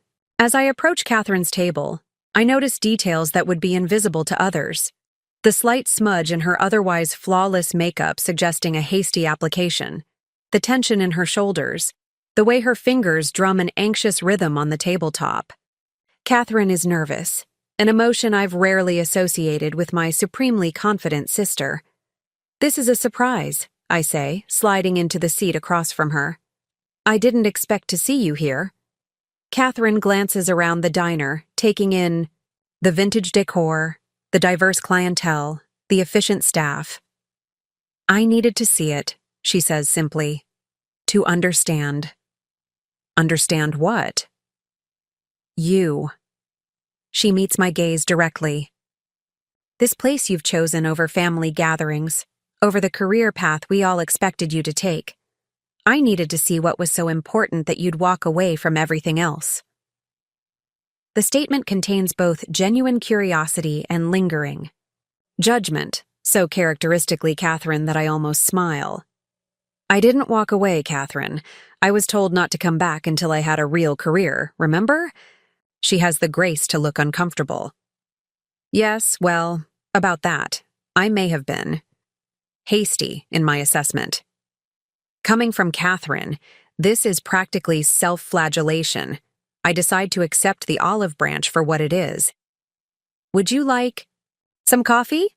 Our house blend just won a regional barista competition." "Actually, yes," she admits, removing her coat and draping it carefully over the back of her chair. A small but significant gesture indicating she might stay longer than I initially thought. "And perhaps one of these famous pies I've been hearing about. If they're really worth driving from New York for, I should probably try one." I signal to Marcus, who approaches with professional courtesy. "Marcus, this is my sister Catherine. She'll have coffee and—" I look to Catherine inquiringly. "What do you recommend?" she asks, the question directed at me but with a new note of respect. "The salted caramel apple is our signature, but the maple bourbon pecan is my personal favorite this season." "Maple, bourbon pecan then," Catherine decides, with coffee, black. As Marcus departs to fill the order, an awkward silence falls between us. Catherine breaks it first. "Your staff seems very professional." "They are," I agree. "We pay above industry standard, offer health benefits and educational assistance. It makes a difference in who we attract and retain." Catherine absorbs this information with a thoughtful nod. "That's actually quite progressive for a small business." "We're not that small anymore," I remind her gently. "And I believe people who help build a business should share in its success." Catherine's coffee and pie arrive, providing a momentary distraction. She takes a deliberate bite of the pie, her eyes widening slightly at the first taste. "This is exceptional," she admits, sounding genuinely surprised. "The texture, the balance of flavors, it's restaurant quality." "We are a restaurant," I point out with amusement. "You know what I mean," she says, taking another bite. "Fine dining quality. This could be served at 11 Madison Park and no one would blink."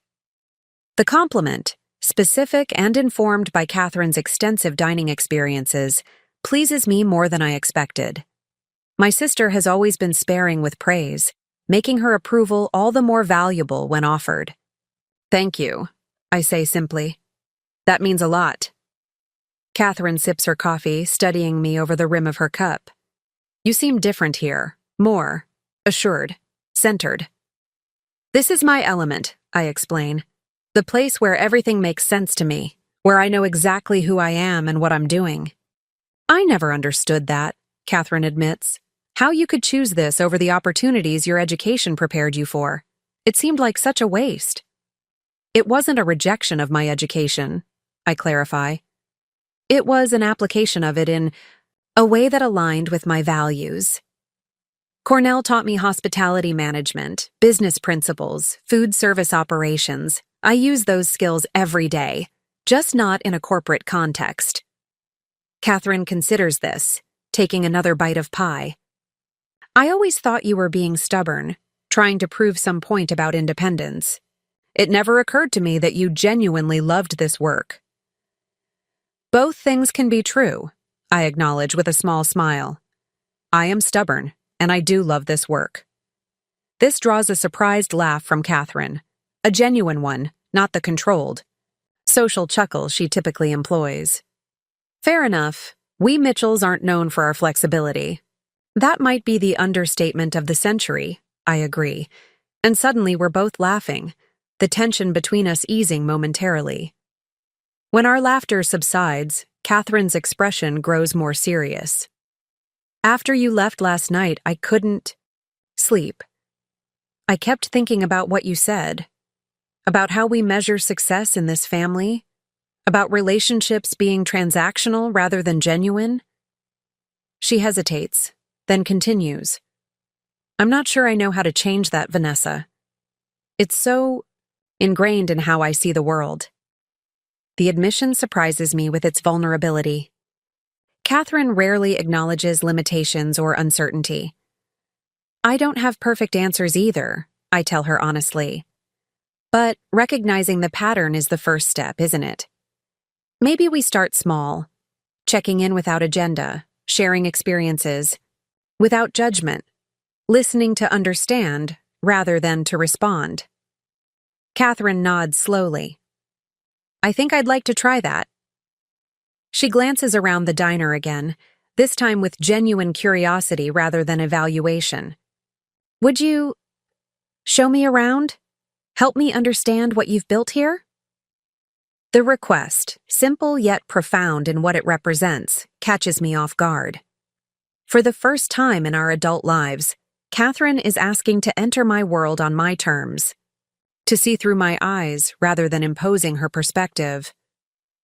I'd like that, I reply, standing from the table. Let me give you the tour.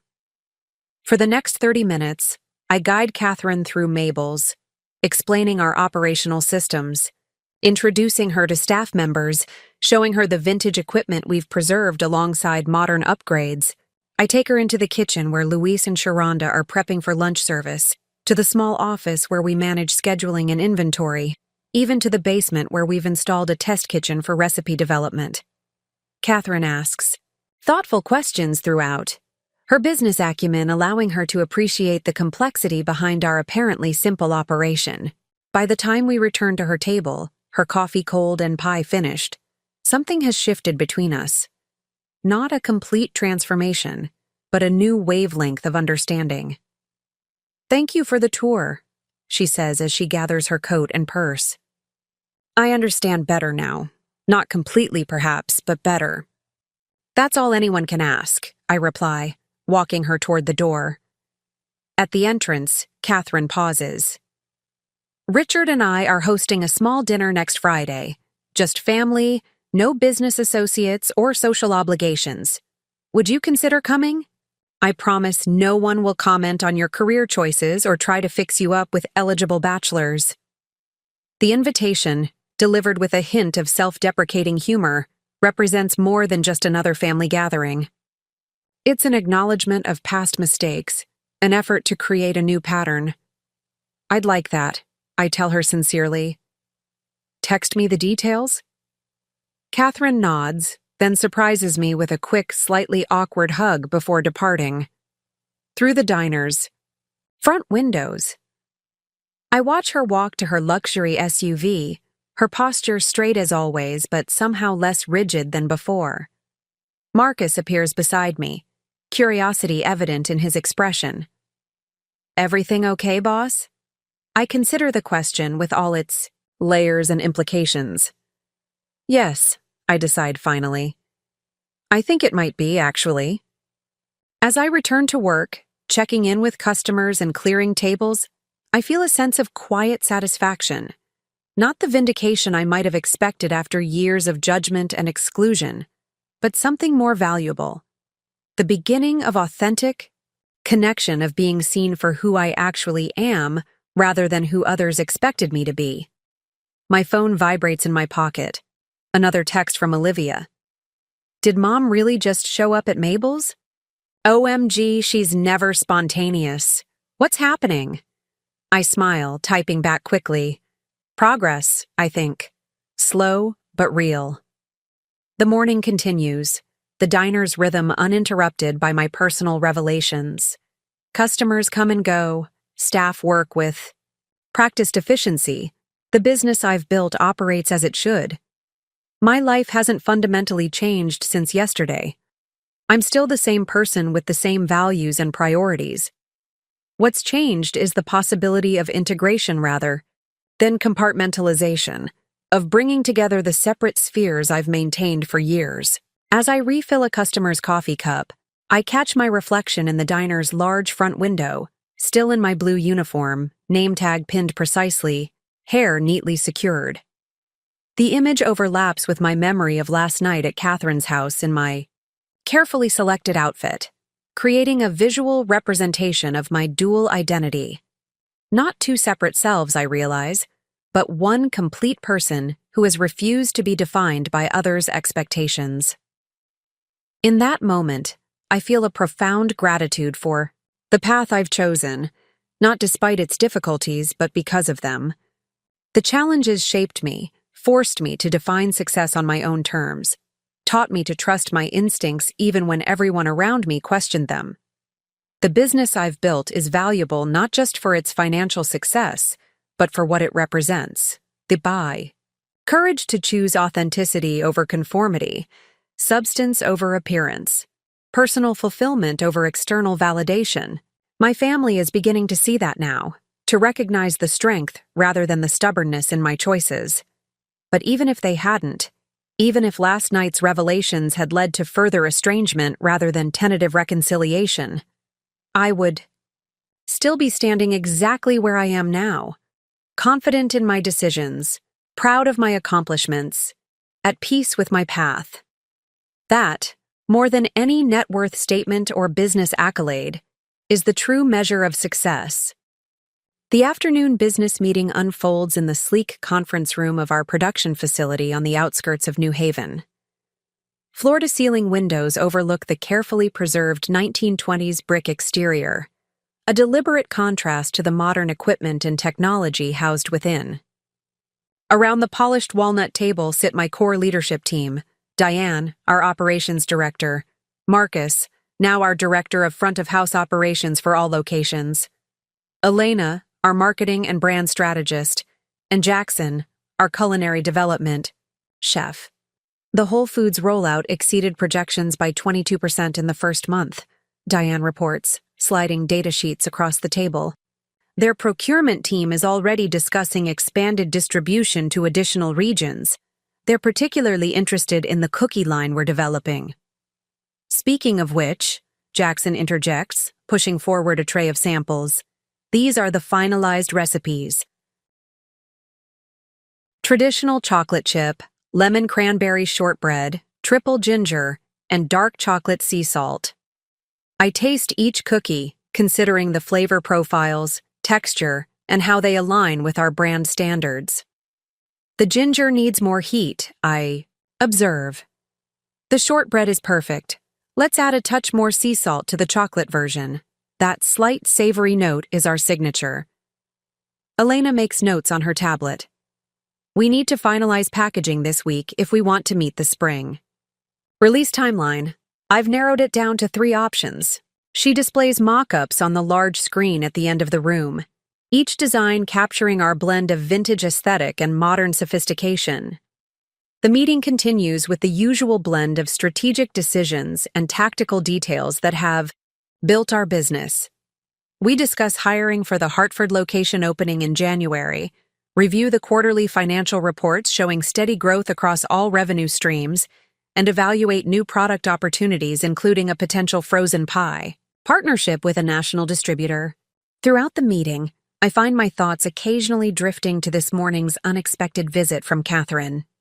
After 5 years of estrangement, followed by last night's revelations and now today's surprise appearance at Mabel's, the relationship with my family seems to be evolving at a dizzying pace. The situation requires the same careful attention I'd give to a complex business negotiation, balancing openness to reconciliation with appropriate boundaries to protect myself from falling back into old, unhealthy patterns. Vanessa?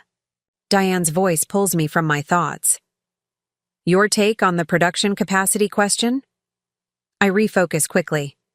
If the Whole Foods demand continues at current levels, we'll need to consider a second shift at the facility by summer. Let's model the costs for both additional staffing and potential equipment upgrades to handle increased volume. The team nods, and we move to the final agenda item, a potential partnership opportunity with a major hotel chain interested in featuring our products in their room service menus nationally. Initial discussions have been promising, Elena reports. Their brand values align well with ours, and they're willing to maintain our quality standards rather than pushing for cost-cutting modifications. What's the potential volume? I ask, considering the logistics implications. Starting with 20 properties in their luxury portfolio, potentially expanding to all 68 locations if the initial phase proves successful, Diane answers. Significant, but manageable with our current capacity, especially if we focus on a limited selection of our most scalable products. We discuss the opportunity thoroughly, weighing benefits against potential challenges, before I make the decision to proceed with negotiation while establishing clear parameters around quality control and brand positioning. As the meeting concludes and the team gathers their materials, Elena lingers behind. Everything okay? You seemed distracted today, not like you. Elena and I have worked together since before I purchased Mabel's. She was one of my first hires after taking ownership, brought on to help reimagine the brand while respecting its heritage. Her perception is rarely off. Family stuff, I acknowledge. They found out about the business last night, all of it. Elena's eyebrows rise. The whole empire? After all this time? How did they take it? About how you'd expect. Shock, confusion, sudden interest in my life choices. And how are you taking it? She asks perceptively. I consider the question. I'm processing.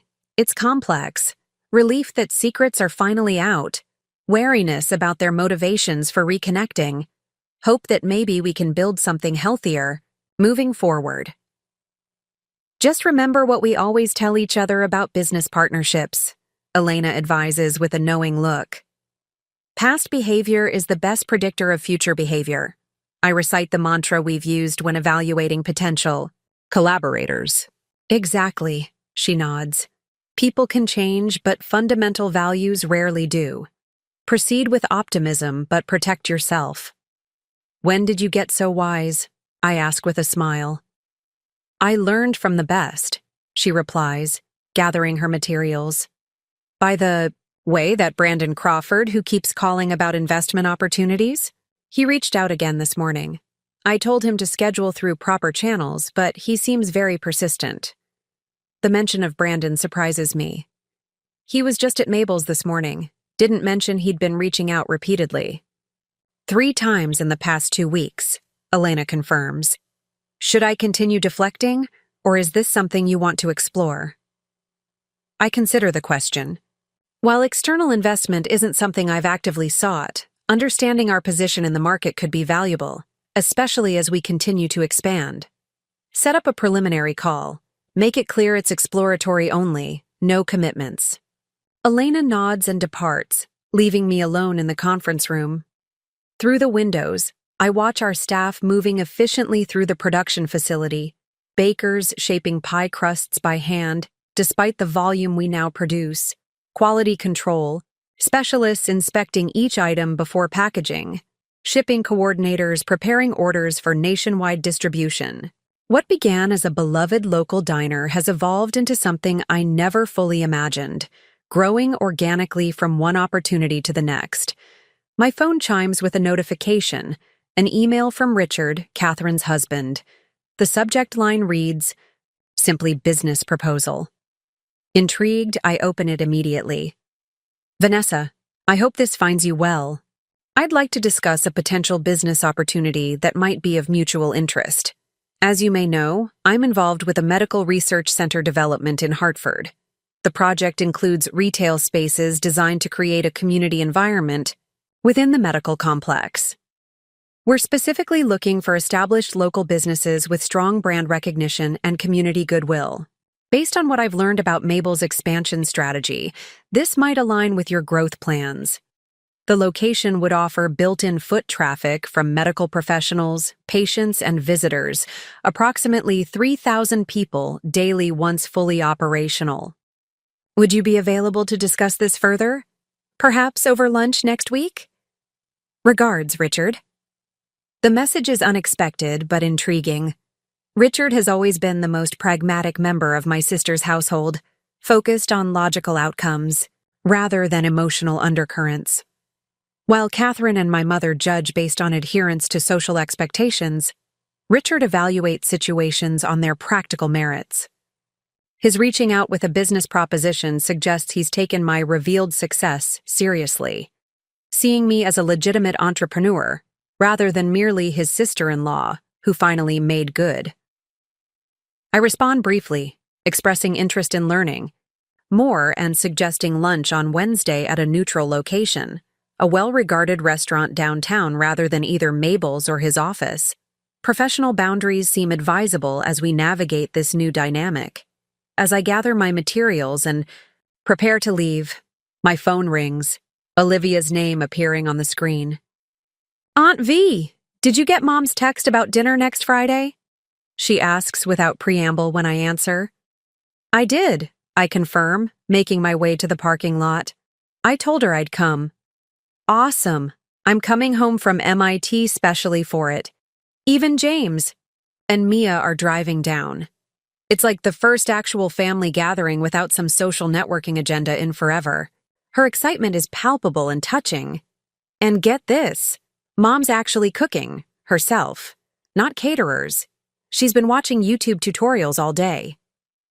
The image of my perfectly coiffed sister struggling through cooking videos is both amusing and endearing. That's unexpected. Everything's unexpected lately, Olivia agrees. She took Ethan and Max to school this morning instead of sending them with the driver. Dad actually canceled a consultation to be home for dinner tonight. It's like the whole family got body snatched after you left yesterday. Change doesn't usually happen that dramatically, I caution, not wanting Olivia to set herself up for disappointment. Let's see if it lasts beyond the initial shock. I know, she acknowledges. But it feels different this time, like something actually broke through. Her voice lowers conspiratorially. So, Brandon Crawford has been calling Mom's office trying to get your contact information 3 times today. This catches my attention. That's persistent of him. He's totally interested in you, Olivia declares with the decisive certainty of a 19-year-old. And he's gorgeous and smart, and not at all like those boring guys Mom usually tries to set you up with. He's interested in my business. Olivia, I correct her gently. He represents investment firms looking for opportunities. Sure, she replies skeptically. Business opportunities. That's why he needs your personal cell number instead of your corporate contact. I change the subject, unwilling to encourage Olivia's matchmaking tendencies, a trait she unfortunately shares with her mother. How are your classes going? Still enjoying the engineering program? She allows the diversion, launching into an enthusiastic description of her current projects and professors. As she speaks, I arrive at my next destination, Mabel's Hartford location currently under construction. The conversation continues as I park and make my way to the entrance where the project manager awaits. I should go, I tell Olivia as we finish catching up. I'm at a construction site and need both hands. Okay, but promise you'll come to dinner next Friday? It means a lot to Mom, even though she's trying to act all casual about it. I promised, and I'll be there, I assure her before hanging up. The Hartford location represents our most ambitious expansion yet, a full-service restaurant rather than a diner, though still carrying the Mabel's brand and core philosophy. The space is taking shape nicely, the renovation of the historic building preserving original architectural details while creating a modern, functional restaurant environment.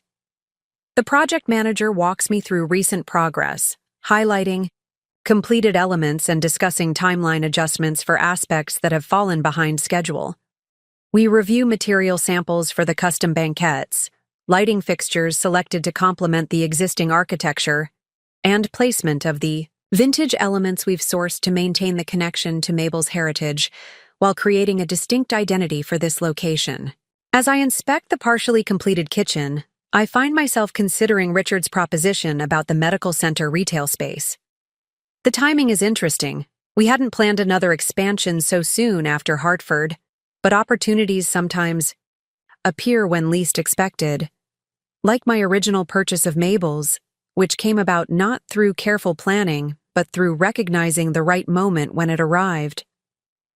By the time I complete the site visit and begin the drive back to New Haven, evening has fallen. The day has been full. Morning shift at the diner, unexpected visit from Catherine, business meetings, construction oversight, yet energizing rather than exhausting. The variety of responsibilities, the movement between strategic thinking and hands-on involvement keeps every day fresh and engaging. My phone rings through the car's Bluetooth system, an unknown number with a New York area code. I consider letting it go to voicemail but decide to answer. Vanessa Mitchell speaking. Vanessa, it's Brandon Crawford. I hope I'm not interrupting. Of course it is. After Olivia's comments about his persistent calls, I should have anticipated this. Not at all. I'm just driving back from Hartford. What can I do for you, Brandon? I've been trying to reach you through official channels but thought a direct approach might be more efficient, he explains. My firm is hosting a private dinner next week for select entrepreneurs and potential investors. Very small gathering, just 8 to 10 business owners whose work we particularly admire. I'd be honored if you'd attend as my guest. The invitation is professionally framed, yet there's something in his tone that suggests more than strictly business interest. That's very kind, I reply carefully. When and where would this be? Thursday evening at Vesper in Manhattan. We'd arrange transportation, of course, given the drive from New Haven. I consider the invitation. Professionally, connections with potential investors could be valuable even if we're not actively seeking outside capital. Networks matter in business growth. Yet Olivia's teasing about Brandon's personal interest lingers in my mind, creating hesitation. Let me check my calendar and get back to you, I propose, buying time to consider. Your firm focuses primarily on restaurant groups, correct? Among other sectors, yes. We represent several investment portfolios specializing in scalable food and hospitality concepts. Your business model is particularly interesting. The way you've maintained authentic local connections while building national distribution channels. His knowledge of our operations suggests he's done his homework thoroughly. I appreciate the interest, I tell him. I'll review my schedule and let you know about Thursday. After concluding the call, I continue the drive to New Haven, thoughts moving between the various developments of the day. My carefully separated worlds are colliding. Family becoming aware of my business success. Business contacts connecting with my personal life, boundaries blurring in ways both promising and concerning. By the time I reach my apartment, it's nearly 8 o'clock. I kick off my shoes at the door, exchange my business attire for comfortable loungewear, and pour a glass of Pinot Noir from a bottle a chef friend recommended. The apartment welcomes me with its familiar comfort. The open floor plan allowing light to flow through the space. The exposed brick walls displaying art collected during travels. The professional kitchen where I test recipes when inspiration strikes. I settle on the sofa with a simple dinner assembled from leftovers and check emails one final time before allowing myself to decompress. Among the usual business correspondence is a message from my mother, sent just 30 minutes ago. Dear Vanessa, I've been thinking about our conversation yesterday and reflecting on my role in our estrangement. While I cannot change the past, I would like to better understand the present. Would you be willing to meet for lunch on Tuesday? I've made a reservation at Olea for 12:30, but we could go to Mabel's instead if you'd prefer. I'd like to see your establishment through new eyes. With love, Mom. The formal tone is so characteristic of my mother that it brings a smile to my face despite the complexity of emotions the message evokes. Helen Mitchell has always approached emotional matters with the same precision she brings to planning charity galas, careful, deliberate, slightly detached. Yet, beneath the formality, I detect genuine effort and perhaps even vulnerability. I respond with equal care. Tuesday at Mabel's would be perfect. I'll reserve the corner booth, quieter, for conversation. Looking forward to it. As I set my phone aside, I realize how much has shifted in just 24 hours. The Thanksgiving dinner I approached with such trepidation has catalyzed changes I couldn't have anticipated. Catherine's surprise visit to Mabel's, Richard's, business proposal, my mother's lunch invitation, even Brandon's persistent networking attempts. After years of separation between my family life and business identity, the boundaries have suddenly dissolved. The sensation is both liberating and disorienting. I've grown accustomed to compartmentalizing, to presenting different aspects of myself in different contexts. The freedom of integration comes with uncertainty. Can these relationships truly evolve based on authentic understanding? Or will old patterns reassert themselves once the novelty of discovery fades? My contemplation is interrupted by another call, this time from Diane, our operations director. Sorry to bother you after hours, she begins, but I thought you'd want to know immediately. The Hartford Health Inspector has signed off on the preliminary kitchen installation. We're cleared for equipment delivery on Monday. That's excellent news, I reply, genuinely pleased. The health department approval represents a significant milestone in our timeline, potentially allowing us to open ahead of schedule. Any other updates I should know about? Actually, yes. Remember that feature Better Homes and Gardens was planning on hometown businesses that have gone national? They want to move up the photo shoot to next week. They're particularly interested in capturing you in your waitress uniform at the original location, then in the corporate offices and production facility, the contrast between hands-on service and executive leadership. The publicity opportunity is significant, but comes with implications I hadn't anticipated facing so soon. My family just discovered the extent of the business yesterday, I explained to Diane. A national magazine feature might be a bit much for them to process so quickly. Ah, Diane says, understanding immediately. She's one of the few team members who knows the full story of my family estrangement. We could postpone, but they're working with a print deadline for their spring issue. Would you rather I decline? I consider the options. Hiding my success served a purpose during the years of estrangement, but that time has passed. Continuing. To minimize my achievements would reinforce the unhealthy patterns I'm trying to break. No, let's proceed with the photo shoot. Schedule it for Thursday morning if possible. After concluding the call, I sit with the decision I've just made. Another step toward integrating the separate spheres of my life. The magazine feature will make my professional success visible not just to my immediate family, but to their entire social circle. There will be no going back to the comfortable ambiguity that allowed them to maintain their narrative about my disappointing career choices. My phone chimes with a text from Brandon. No pressure on the dinner invitation, But I should mention the CEO of North Star Hotels will be attending. I know they've expressed interest in your products for their properties. The message feels calculated to override any hesitation, mentioning a specific high-value connection that aligns perfectly with our current expansion interests. Brandon clearly knows how to appeal to business logic, a strategy that suggests he's done thorough research on our growth trajectory. I text back, I appreciate the information. Still checking schedules, but will let you know by tomorrow. Setting my phone aside, I move to the large windows overlooking the city. New Haven spreads before me, lights glowing against the darkness. Somewhere out there is the small diner where everything began, the place where I discovered what I wanted to build, where I learned to trust my instincts despite everyone else's doubts. The journey from that first day at Mabel's to this moment has been neither straight nor easy. There were countless mornings of doubt, nights spent reworking, business plans when initial strategies failed, moments of loneliness when family gatherings happened without me. But there was also the exhilaration of first success, the satisfaction of proving concept after concept, the deep joy of building something authentic and meaningful.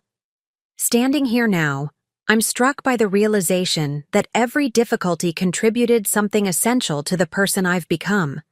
The family judgment that once wounded me deeply eventually forced me to define success on my own terms rather than accepting inherited definitions. The separation that felt like punishment became the space I needed to develop confidence in my own vision. Even the secrecy that sometimes felt petty or defensive protected the fragile early stages of growth from external pressures and expectations. Now, with that foundation firmly established, integration becomes possible.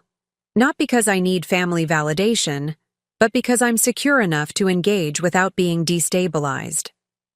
I can hear their opinions without absorbing them as truth.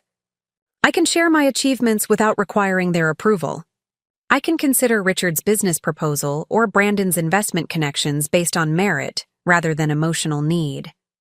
This realization brings a sense of peace, a quiet confidence in navigating the complex days ahead. The magazine feature, the family dinner, the business opportunities, the potential reconciliations. Each represents not a test to pass, but simply the next step in an ongoing journey of authentic living. I turn from the window and notice the time, nearly 10 o'clock. Tomorrow begins early with another morning shift at Mabel's, followed by meetings with our product development team and a video conference with the California Distribution Center. The rhythm of my days continues regardless of personal revelations or family dynamics. As I prepare for bed, I make a decision about Brandon's dinner invitation. Despite the valuable business connection, Thursday evening needs to remain clear. I've neglected my monthly volunteer commitment at the community culinary program for at-risk youth for too long. Some priorities transcend networking opportunities, no matter how potentially lucrative. I text Brandon, "Thank you for the invitation, but I have a standing commitment Thursday evening that I can't reschedule. I'd be happy to arrange a separate meeting with you and any interested parties at a mutually convenient time." His response comes quickly. "I respect that completely. Let's find another opportunity soon." With that decision made, I set my alarm and settle into bed, mentally reviewing tomorrow's agenda. Despite the emotional complexity of recent developments, I feel a deep-seated calm. The certainty that comes from knowing who you are and what matters most to you, regardless of external perceptions or expectations. 5 years ago, sitting alone on Thanksgiving while my family gathered without me, I couldn't have imagined this moment, not just the business success, but the inner security it both required and reinforced. The journey from there to here wasn't just about building a company, but about becoming someone who could build that company, developing resilience, vision, and the courage to choose authenticity over acceptance. As sleep approaches, one final thought crystallizes. Perhaps the most valuable thing I've created isn't Mabel's expanding enterprise, but the person I've become while creating it. someone who measures worth by internal standards rather than external.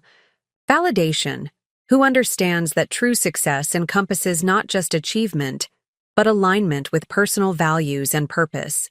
That understanding, more than any balance sheet or magazine feature, is the real wealth I've accumulated. A fortune that can never be diminished by market fluctuations or others' judgments, because it exists not in any account, but in the very fabric of who I've become. Tuesday morning brings steady rain to New Haven, the kind of persistent drizzle that typically slows business at Mabel's. Regular customers often extend their visits on such days, lingering over coffee refills while watching raindrops trace patterns down the large front windows.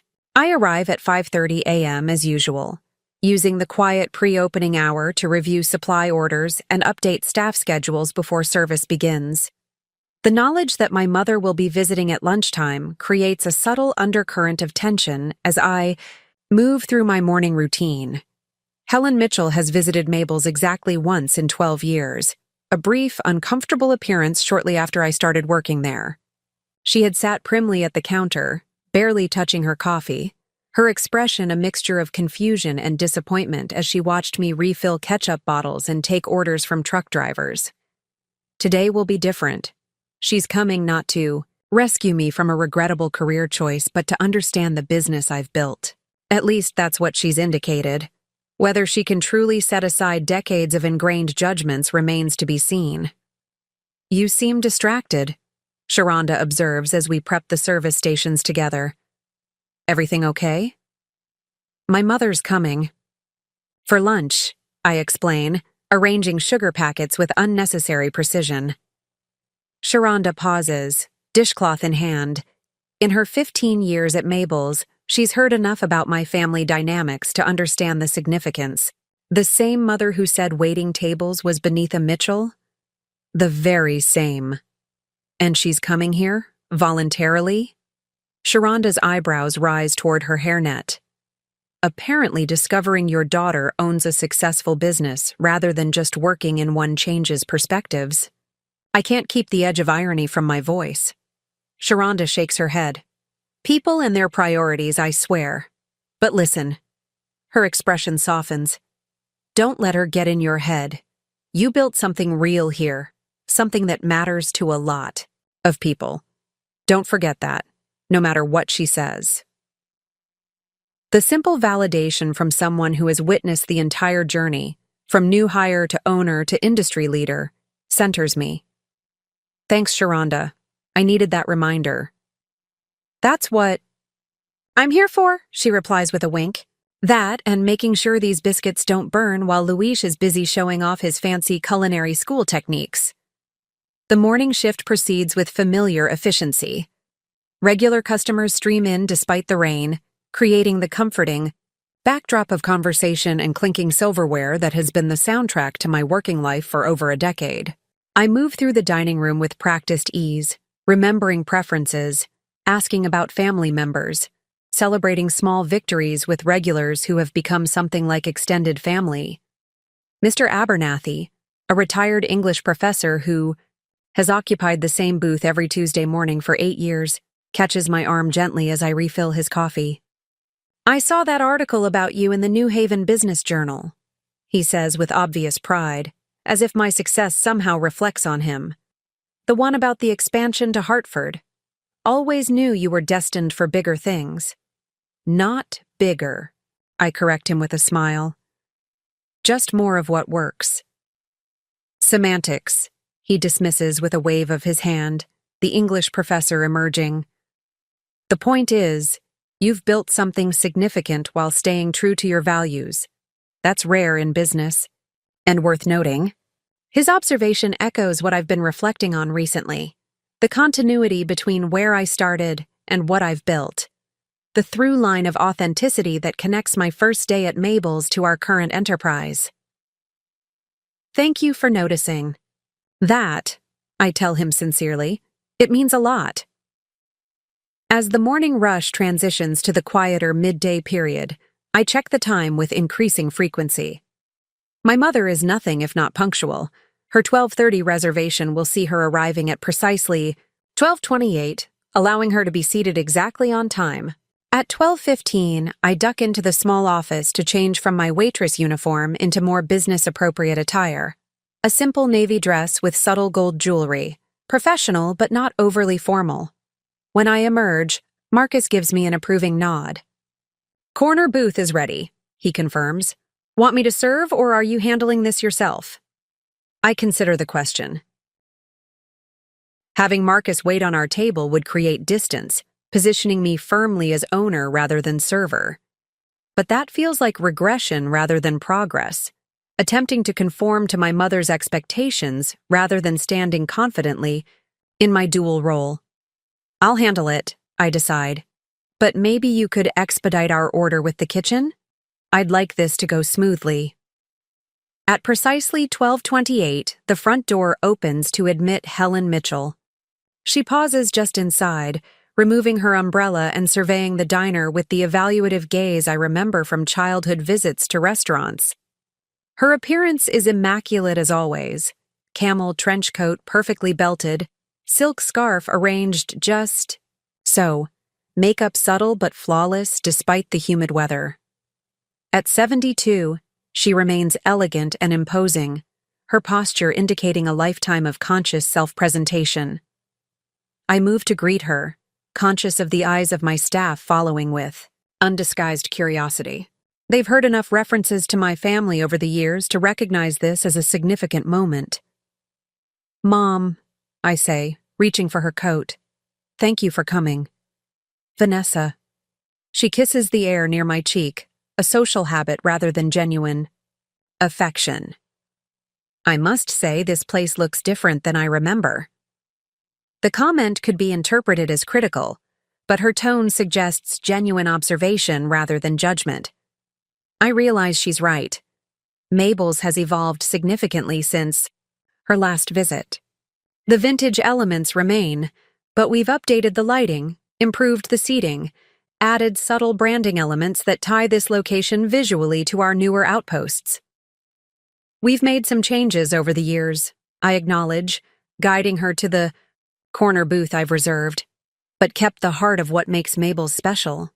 As we settle into the booth, I notice her taking in details: the quality of the tableware, the fresh flowers in small vases, the updated menus with our discreet logo. Her expression remains neutral, but I sense approval in the slight relaxation of her shoulders. "Would you like coffee?" I ask, falling naturally into service mode. "Yes, thank you." She hesitates, then adds, "And perhaps you could recommend something? I never did get to try the food here properly." The acknowledgement of her brief dismissive previous visit surprises me with its self-awareness.